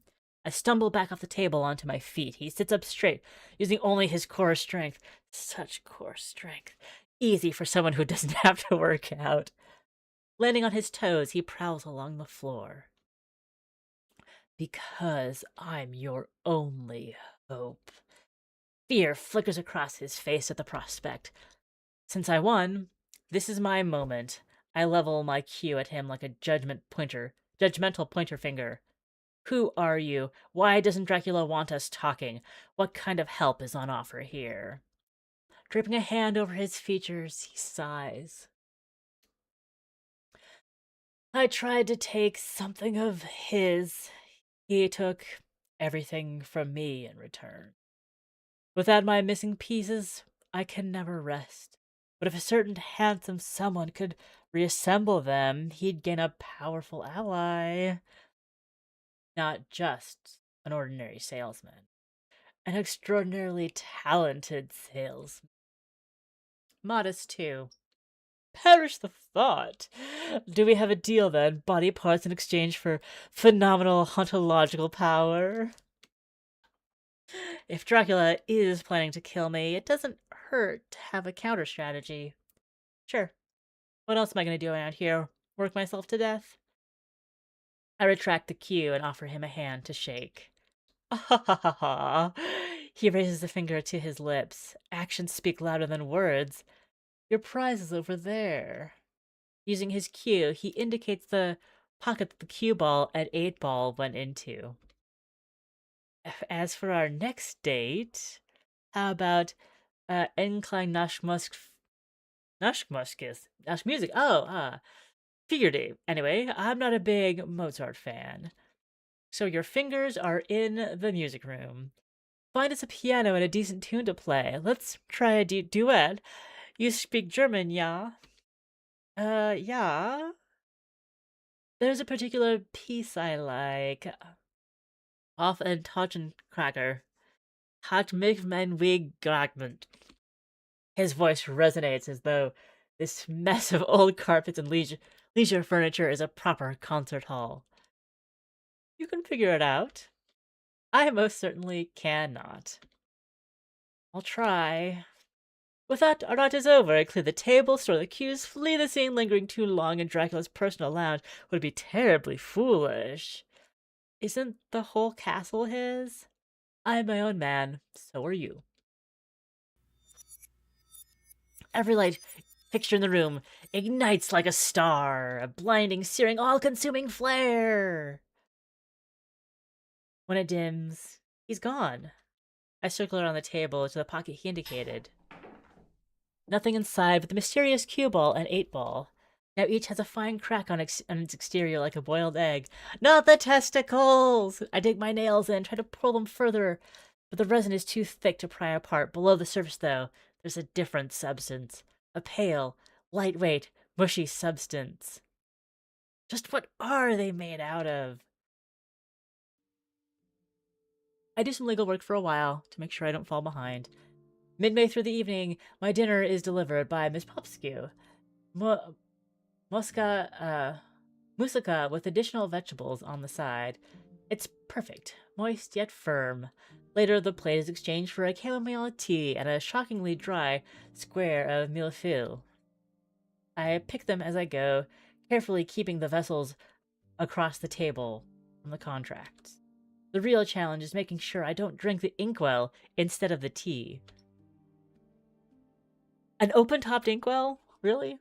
At midnight, I find my hands have moved from food and paperwork to the billiard balls. Fondling balls after midnight, are you, Renfield? I test their weight again and contemplate what they might be made out of. The crack still hasn't widened. I could drop them on the staircase. Rude.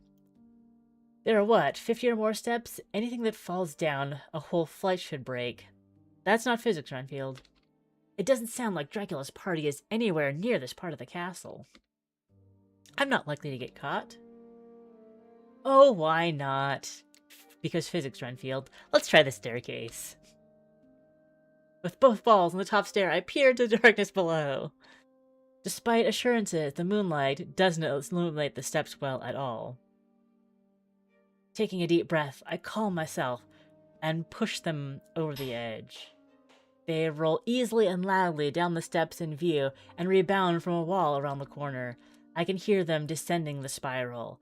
At a casual walking pace, I follow after them. They lie in the corridor below. The cracks have turned into splits. Resin shells hatch to reveal what's inside. His testicles! Pupil stares at me from inside the cue ball.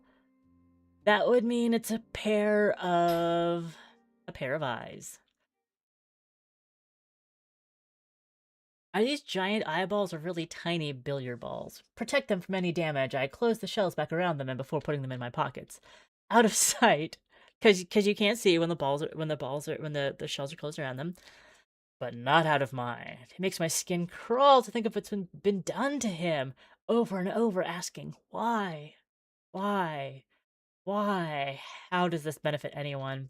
What kind of anger drives someone to do this? I linger in the hall longer than I should, lost in thought. Just as I turn to head upstairs. What was that? It was a scream, Renfield. It sounds like the Englishman's sister. Dracula's performing his faith healer ritual then? If he is, it isn't working. There's the possibility of the medication wearing off. Whatever it is, I can't ignore someone in this sort of distress. It's too awful to think about, too awful to reminisce about. A building full of people and no one coming to help because they take your pain as a given. I've got to help, regardless of any half-remembered directive from Dracula, or Any half-remembered warning from Theodora. I begin to run. The interval between the screams grows shorter, the screams growing weaker. It's hard to tell where to turn. I'd intend to use the volume as a guide, but that's not possible. Where is she? Where? You literally went to her room, like, 4 hours ago. Not the guest room. That's where she was initially. Not the parlor. Not the kitchen! Not any of the not any of the other dozen other doors I pass. Is there some kind of infirmary I missed? But if there were, why wouldn't they have put her there earlier? Think, Renfield, think. Ah! I don't have to think. I can hear. Terribly close. With the open doors to the Great Hall. Through the open doors to the Great Hall. Despite Dracula's claim, he closed a party for there are just 4 people in the room. The 5th is already dead. Who is it? He stands in the middle of the cluster, the girl's body slumped in his arms. The brides flank him, clutching a shoulder or a thigh each. Theodora remains concentrated on her meal. Says just adjust the shoulder to hide behind it. Eilina spits as she makes eye contact, all of them biting the girl. Dracula, her jugular. Theodora says her wrist. Eilina has torn through the thick veins in her leg. That's not what I was picturing initially when I heard that there was thighs open and biting. They see me and stare, but none of them can wrest themselves from their prey. Even Dracula, proud and regal, lets his composure lose out to his thirst. I'm locked into place too. From fear. There's too much wrong in this building to be wholly surprised, but knowing that there's a wolf in the woods doesn't prepare you to face it. Rather than let this awful moment continue, I open my stupid mouth. That's the stupidest question I've ever thought of. Which way to the kitchen? Is she okay? Like a dog caught with a chicken from the coop, Dracula blinks slowly, his pupils focusing and his jaw unclamping from her neck. Mugen, do you need comforting? Oh, there's a squirrel outside. Mugen's watching the squirrel. we had some paper bags of leaves on the back, and now the squirrels are shredding them. Absolutely shredding it. Okay. Like a dog caught with a chicken from the coop, Dracula blinks slowly, his pupils focusing and his jaws unclamping from her neck. His goatee is dyed solid red with her blood. That's a really good question. How does he get it cleaned back to white like that?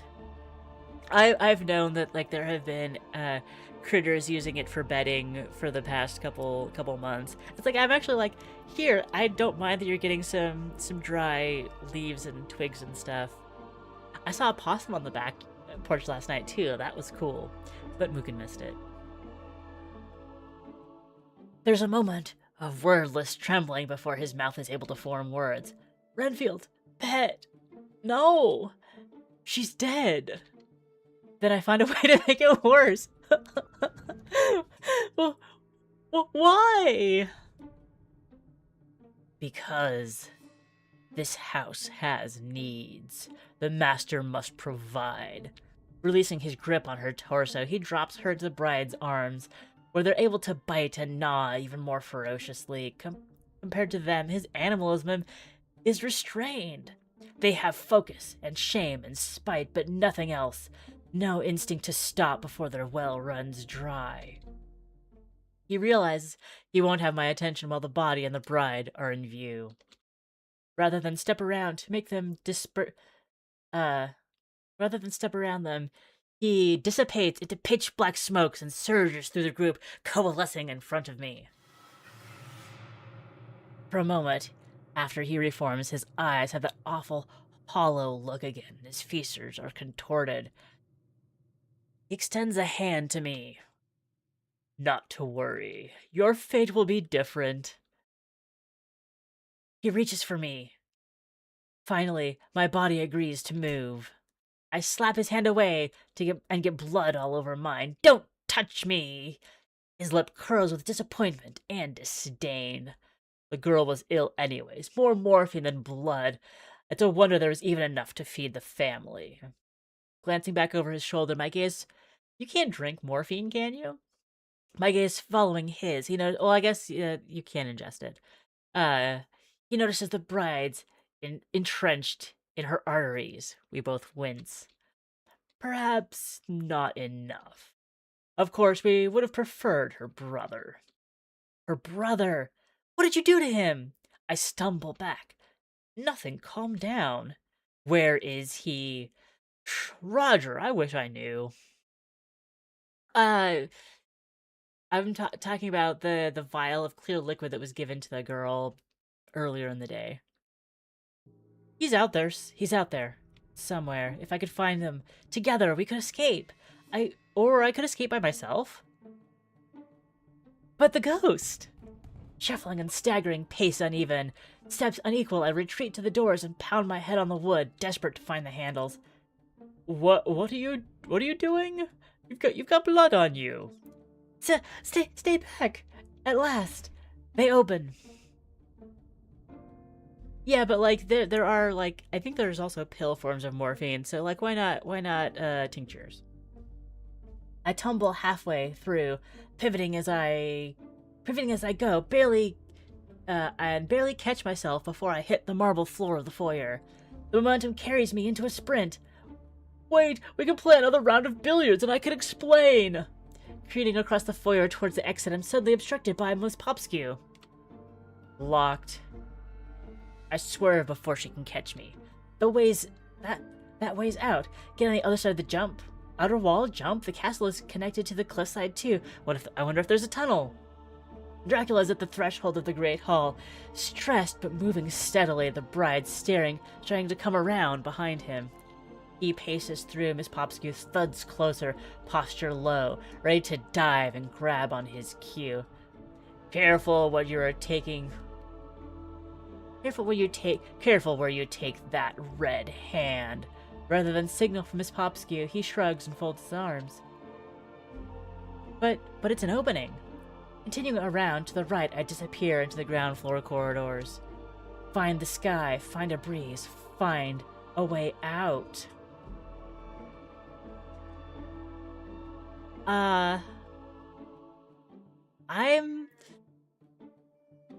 I might be close to the end of this demo, but I am gonna stop here because it's already 11, and meow, meow. I still have Vampire Therapist. Meow. I think I'm going to actually finish the Drăculești demo and postpone Vampire Therapist for some, like, even if this is just like another minute. I think I'm going to postpone Vampire Therapist. Because I don't think I would get quite as much of a, Okay. I think we already ate the Englishman, but let's try to find him. I know it's very stressful. It's very stressful and very scary. It could be futile, but I don't want to abandon him to his sister's horrific fate.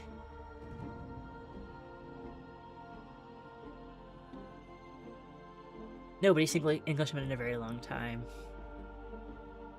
Mugen, I'll finish faster if you don't get in the way. You just come up and get so cute. You just get so cute. Even though it'll let everyone know where I am, I run screaming through the halls. Hey, hey, hey, where are you, man? We have to get out of here. Sure, Renfield. Only my own echo responds.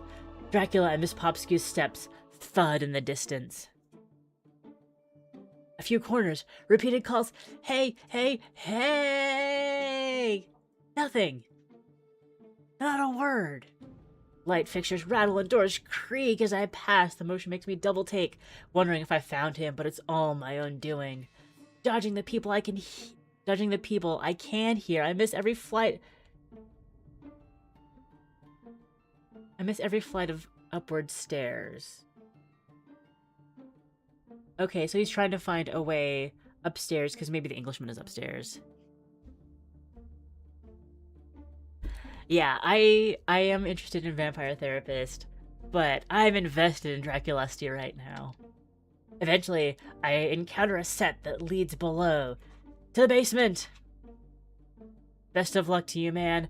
Perhaps one of us will be the other's decoy. I descend underground. The Englishman might be underground. The footsteps are even further away. Underground, the castle is damp. For a moment, the numbing cold is as... Oh, the footsteps of Dracula and Miss Popskew. For a moment, the numbing cold is a relief on my throat, but the temperature dips too low. Breathing becomes a struggle again. I slow to a jog, wrap my arms around myself, and try to figure out which direction I'm facing. Dozens of identical, dimly gaslit passages all around. Trying to find the Englishman, getting lost. Before I can totally lose track of myself, I feel a breeze tickle the slick, frigid hairs on the back of my neck. There's a gap in the rock. Somewhere. Ignoring the metallic clacks, in the distance I follow the breeze's lead. A silver door set in silver bars blocks the passage.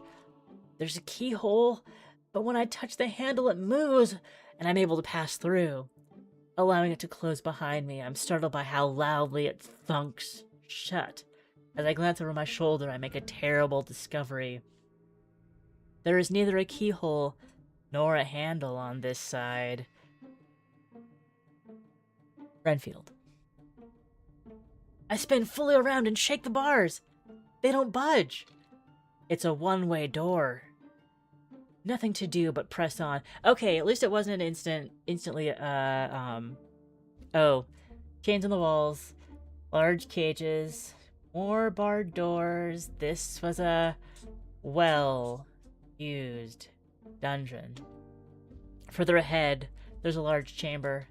It should be a guard station, or full of torture devices, or anything other than what's there. A lavish set of furniture with upholstery torn to shreds. Too pleasant for prisoners, too damaged for guards. Whose is? The clacks are close now. The footsteps of someone wearing spurs or steel-capped boots. Miss Popskew? Though she's only a few quarters back, I hear her pace is slow, assuming I'll hit a dead end soon. Everyone knows this castle better than I do. No reason to think she's wrong, except for the breeze. It's stronger, louder, actually audible now. The passage must be nearby. I pass the stripped lounge and into the disemboweled four-poster bed into darkness. The lights are finally out. Unable to see, I hone in on the breeze and hope the ground is level. It is. To a point, I stumble over a loose stone but catch my fingertips on a wall to my left before I fall. Pause for a moment, get my feet under me. When my eyes adjust, there's nothing to see. The hallway stretches ahead without any doors or branches or intersections until it dims back into darkness. It's just a tunnel. I think around but the ceaseless clacking. Behind me, maybe 100 feet at the start of the hallway. Here we are. I fire into a sprint. Miss Popskew does too. The further along the hallway I make it, the darkness should lighten, shouldn't it? Instead, it gains new depths, takes on a texture. Renfield, it's the middle of the night. A whole heap of loose stones trip me onto my face. I lose my glasses on a slope of rubble. The rubble starts to starts low, climbs within a couple inches of the ceiling, and continues who knows how far. There was a collapse. The passage is blocked by an obstruction that lets a little air through, but nothing. Nobody else. Crawl over it. Crawl over it, you coward. One hand, one knee, another hand, another knee. Mugen is very stressed. I find my glasses, I push forward. Oh, the slope is steep, the rubble unstable, and yes, I'm too big for the gap. If the breeze can slip past, why can't I? Why can't I? Because you're not a ghost, Renfield. Near the top, there's at least 10 feet of debris ahead. But if I fit an arm through and reach, like it's a matter of will, but I fit an arm through and reach like it's a matter of willpower, something grabs my ankle. Long, hard, knife-like fingers that pierce the skin on contact. Ah! Which do not belong to Miss Popskew.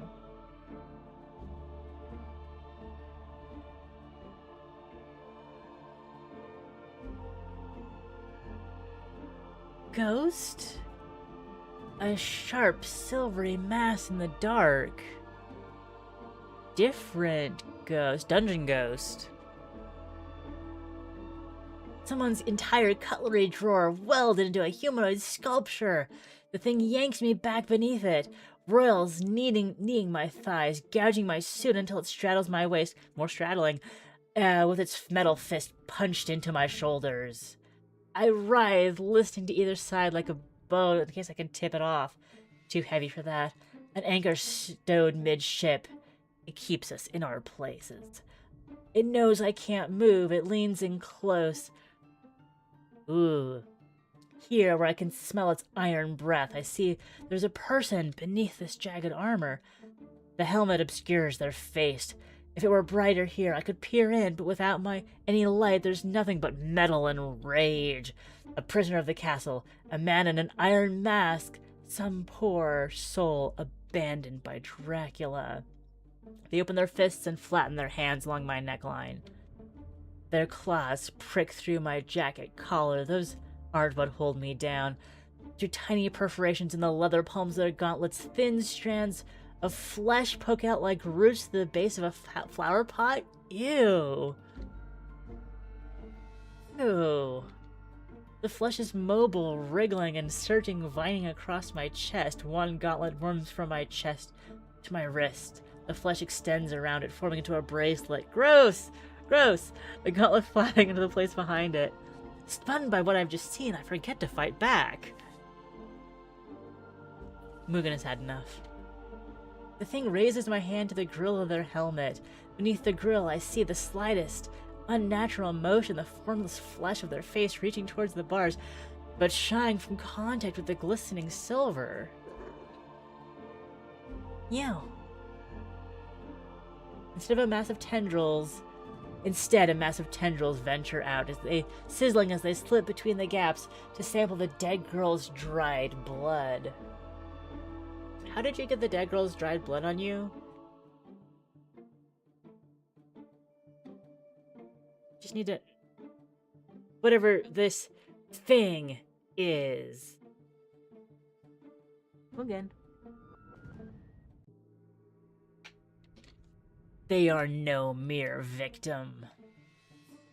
The taste of blood isn't enough. Without letting go of my hand, they raise their other gauntlet to open the grill, expose the rest of their desperate mouth. I try to snatch my arm back. The worm palm has me snared. The spindly flesh out of their other hand forms the shape around the helmet latch. The grill whines open. We're all whining now. There's something head-like inside. Gaping and hungry. No! Bad! A foot kicks into their armored side with an urgent boxing bell clang. The thing is sent flying. I flinch back from the action, clutching my arms to myself and curling my legs in.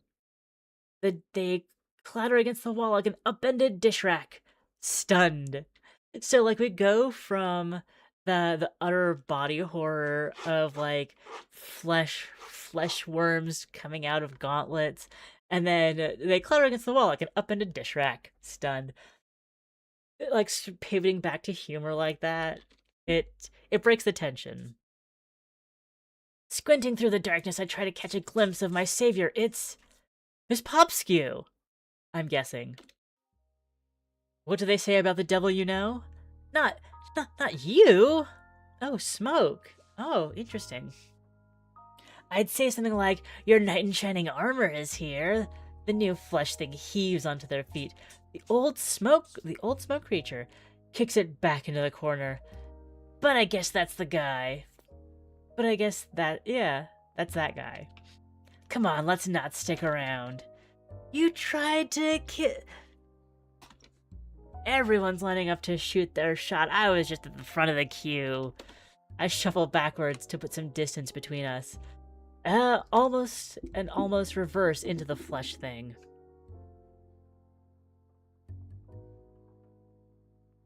Smoke. Smoke sighs, bends low, grabs my clean ankle. He pulls me out of the reach of the thing as they take a swipe, hanging me upside down like the catch of the day. I thrash in his grip in protest, but he holds fast, swings me the rest of the way into his arms. The thing keeps coming for us. He ignores it, angling himself this way and that, whatever's between me and my attacker. They don't seem interested in his brittle charcoal body. All they're after is blood, like everyone else around here. Yeah, if Smoke just wants to throttle me, that arguably means he's the lesser of all evils I have just encountered. I guess that the Smoke encounter happened the day before the story starts. Let him rescue you. Let him rescue you, but let him know you don't like him rescuing you, or resist.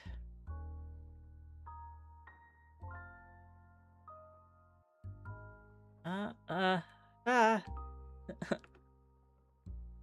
don't like you rescuing me. Whoa, why the change of heart? Ever tried to strangle someone?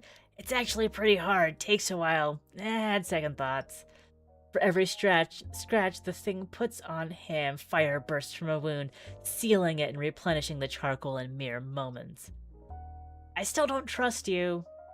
Good, last person who did came out worse for it.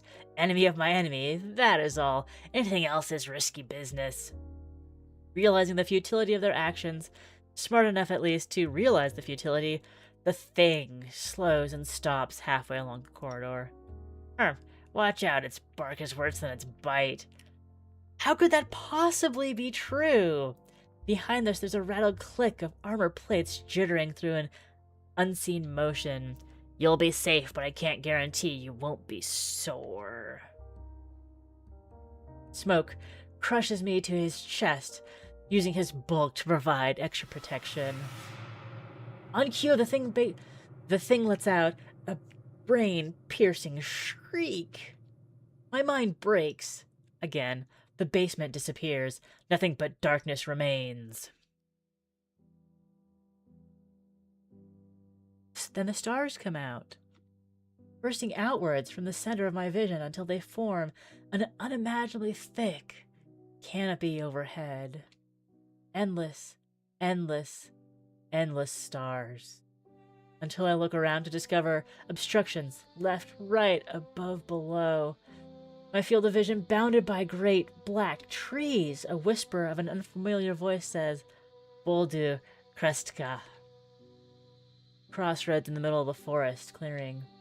I've been lying in the dirt at the absolute center because it is boring here. The commander said to wait for stragglers to show them through the trees to camp. The stragglers haven't arrived. The stars have, though, constellations to observe and name. I am 12, as bored as I am happy to get a few hours' freedom from being a military errand boy. Andromeda is bright enough to see by the naked eye. Orion, Pleiades, the Ursas. And something cracks through the tree line. I sit up. A grim gray shape awaits at the edge. Aga? One of the soldiers I've been waiting for. It must be. He strides from the trees into the shadows, and the shadows trail behind him like a robe made of the unlit parts of the sky. Aga! No amount of starlight brings his features into definition, but his shape against the bright night becomes terribly clear, a winged, tailed mockery of a human form, bringing a darkness that threatens to eclipse everything else. Wings and tail. I've failed as a guide, but I can still serve as a scout. I vault to my feet and turn from the figure as it raises into the sky with pounding wing beats. The meadow is wider than I realized. It'll take a perilous number of steps to reach the opposite edge, all while the figure's wing beats approach. A thunderous voice resounds from above. The devil! Al prestete! No, here are the trees, here are the branches, too thick for it to fly through. The tree line at the edge of the meadow. The safe arms of the forest enveloping me. Though I must focus carefully on not colliding with any myself. But I am 12. I am a healthy, athletic, ideal young man, and ahead is the Sultan himself, who needs to be warned of the threat. There is no chance of a collision. Were a collision to happen, I would recover instantaneously. Failure is impossible. Failure will kill me as sure as the devil. Amidst the twisting, twining trees, their high branches and low roots and thick trunks in between, the treachery of my own lands, I push onwards towards success. Bursting into the bald hill where everyone made camp this afternoon, I come face to a dozen faces with a line of archers, their bows pointed at me. Uncle stands in a gap at the center of the line. He keeps his arms steady. Their arrows knocked, even his expression unmoving. Any surprise, any desire to flinch, fully suppressed. All it would take is one man's will to fail and I'd be shot. Why were there archers in position? Little by little, pain and regret seep through his eyes. Calculations click about his mind. This is not the situation he anticipated. Doesn't matter. He's adaptable. Damnly adaptable.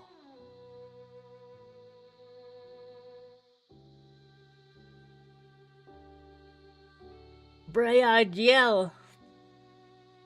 At last, Uncle calls out. I am welcome at his side. His face twists as he yells for me to join him. This was not a given. Something is being lost in exchange for my safety. How am I supposed to know what's being traded away? I crossed no man's land to be with him. 12. An age where you're supposed to have quit your sentimentality.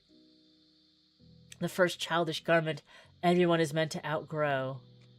Yet we embrace each other tight. When I look over the barriers and between the archer's shoulders, I see the devil at the foot of the hill. Obscured in his own smoke, but for a pair of golden eyes, he glowers and maintains his own gargoyle-like pose. Locating me in the folds of Uncle's coat, he tenses and seethes. We had a deal. Sacrifice like I have sacrificed, or suffer like I have suffered. Begone, Windows Update! Begone! Source of my suffering. You condemned yourself. He is not a token to be traded and struck from a board at your leisure. No. The devil draws himself to his full height, joints crackling audibly despite the distance between us. The archers adjust their aim to his new position, pulling a lurid, wry smile on his face. But everyone else is. Heed me, he is yours at the price of every other soul under an Ottoman banner. Protect him until your dying breath. See if anyone cares to. Discover the limits of your precious Medned's heart. Inhaling, the devil brings his dread aura close to him. He leaps into the sky like a firework. Charred limbs, shrieking men lie in his wake. Rather than let me stare, Uncle tucks my head into the lapel of his coat and gestures for aid from the troops on standby.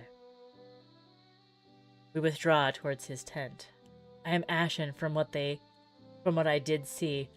trembling, terror cold despite the heat of the moment. The chill worsens as His Excellency, the Sultan, Mehmed, emerges from the tent ahead of us.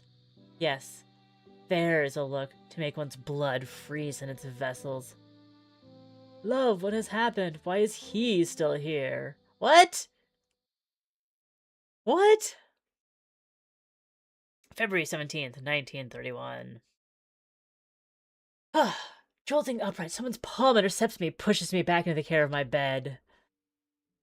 Not yet, you're injured. When I hear his voice, I lurch forward again. This time he shoves me back with an audible impact that the damp imprint from a sweaty, restless night. How many of those horrors were a dream? I know our behavior was troubling. It could have all have been a dream. Troubling, but necessary. No, what happened in the Great Hall, that much was real. The chase to the castle, too. I don't think I've got my breath back yet. However many hours it's been. What about dungeon? The girl wasn't long for this world. We take the sick, the melancholy, the impoverished. Society has already chewed them up and spit them out. Our sharp teeth finish the job cleanly. If it soothes your conscience, encourage your cooperation. If it soothes your conscience, encourages your cooperation, tell yourself we're being merciful. Dracula's hands grip the upper edge of the blankets as he pulls them up to my chin, trapping me under the covers. Unable to shift or turn, I stare into his eyes. From now on, for your own sake, you will obey. It was suicidally stupid of you to run, to say nothing of entering the dungeon alone. I'd like to think the general made it clear why. Can you blame me for running? After what I saw? Blame you? No, but it was a crude animal reaction, typical human behavior. I thought you were above. I tried to be a hero. Oh, it's funny that this is like the bold answer, because saying it like in this instance, pretty pathetic. I don't think what you did to her was very sophisticated either. Try to be a hero.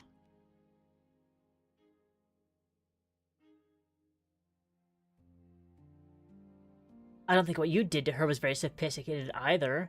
No, of course not. I know it's a mark against my character. We must try to be gentlemanly, Renfield, even if the effort is doomed, for one reason or another.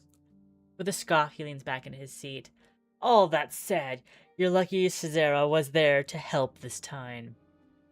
Cez came to the rescue? I didn't see her. What did she...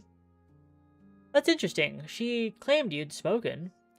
Or she's back to her old tricks. He purses his lips together. Says his tricks being... Oh. We've barely met, but she seemed much tamer than... No, that must have been an act. Thank her when you see her. Assuming you're able to leave the tower anytime soon, last night took a toll. Shell's scratches run everywhere over me. The thing in the basement, the general, didn't do a number so much as a whole phone directory. Anachronism? Not quite. Not quite an anachronism, but it feels like one. It sounds like, a whole phone book. But the worst is my leg. The general gouged through the heel and left several lateral cuts across my shin with the first grab. I think my Achilles tendon might be torn. Since the stairs don't have a banister, Dracula is right. I'll be stuck in this room unless someone offers to help. The ghost asked for a third date. How will I get to him? He's so concerned about the ghost. If he died here, if he's trapped here since his death, there must be something he knows about the castle or the family and how to escape. Believing in ghosts is a lot easier in a place full of... Believing in vampires. Pardon? You're all vampires. Dracula says, dot, dot, dot. A smile pushes across Dracula's face. Once it's reached its full width, it spreads open to show his teeth, the fangs. Here I thought you were totally oblivious. Watch yourself. An ounce of spilled blood can soon become an ocean. Standing from his seat, he heads for the door, limbs moving with such grace he almost seems to float. A shark sluicing through a ship graveyard. Miss Popskew will take you downstairs after you've done a satisfactory amount of work. After.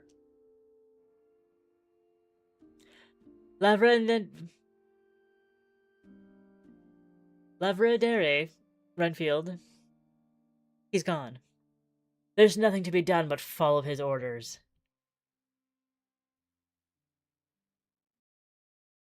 Hmm?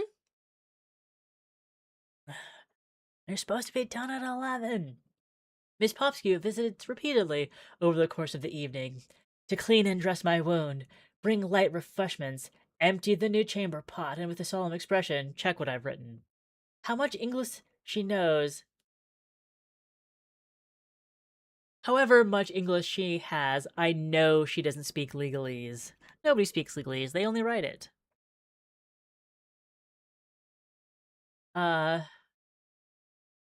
Fill the sheet with formal-looking nonsense? How is that the bold version? Let's find out. Dracula might notice, but the difference between jargon and nonsense is lost on her. I don't want to obey. I won't obey. Oh, because he doesn't want to actually do his work. On her fourth visit, Miss Popskew is satisfied and lends me a hand downstairs. So he was just writing nonsense, so he'd be able to do enough work to get out of the tower. With her taking the weight from my injured leg, it's an easy walk. What'll I do to get around? Are we stuck together? I'd like to take a bath, but I won't if I can't have privacy. Not getting in and out of that alone. Not that getting in and out alone will be a simple matter. Dracula provides his finest opera cane. When we are done, he will have it back. Kind of him. You are amusing. Everyone wants to see what you do. Little bit like a fish tank at a restaurant. Aren't we both in the tank? You're not at all worried they'll eat you too? If it happened, it happened. As promised, there's a cane with a bejeweled head leaning on the wall at the bottom of the stairs. Miss Popskew twirls it around before handing it over. Have fun! Finally, I have my privacy. The house yawns around me. The wind must be picking up. The shifting boards and rattling windows are eerie, even though I struggle to imagine any terrors outside worse than what's housed here. Somewhere in these aching walls are the ghost's other parts. Find what I need to talk to him, learn what he knows about Dracula, avoid the nastier residents of the to the best of my currently limited abilities. Not as much evening left as I'd like. 2 or 3 hours at most. Visit the kitchen for a proper meal. Search for the missing Englishman. Ask the caravan for help. Look for the ghost sheep music, or locate a piano for your date. I love that it's just being so blatant that this is like that they're doing the thing. Uh Also, I'm impressed with how much content there is in this demo. But I think that I'm going to save here in file slot 3. 1. Ah. Ah. They wanted me to click on the literal save button. Loading, cancel. I mean, I literally just saved it. Yes, overwrite my current save that is at the exact same moment as this is. Because Drăculești has consumed me. I might even, I don't know. I don't know if it would be fair to Oh.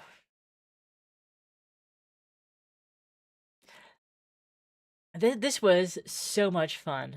So much fun. I might do a confirm. I might record the rest of the demo off stream at my convenience and post it in streams, so we will have the full continuity of Drăculești without worrying about people having missed the first part. Ah.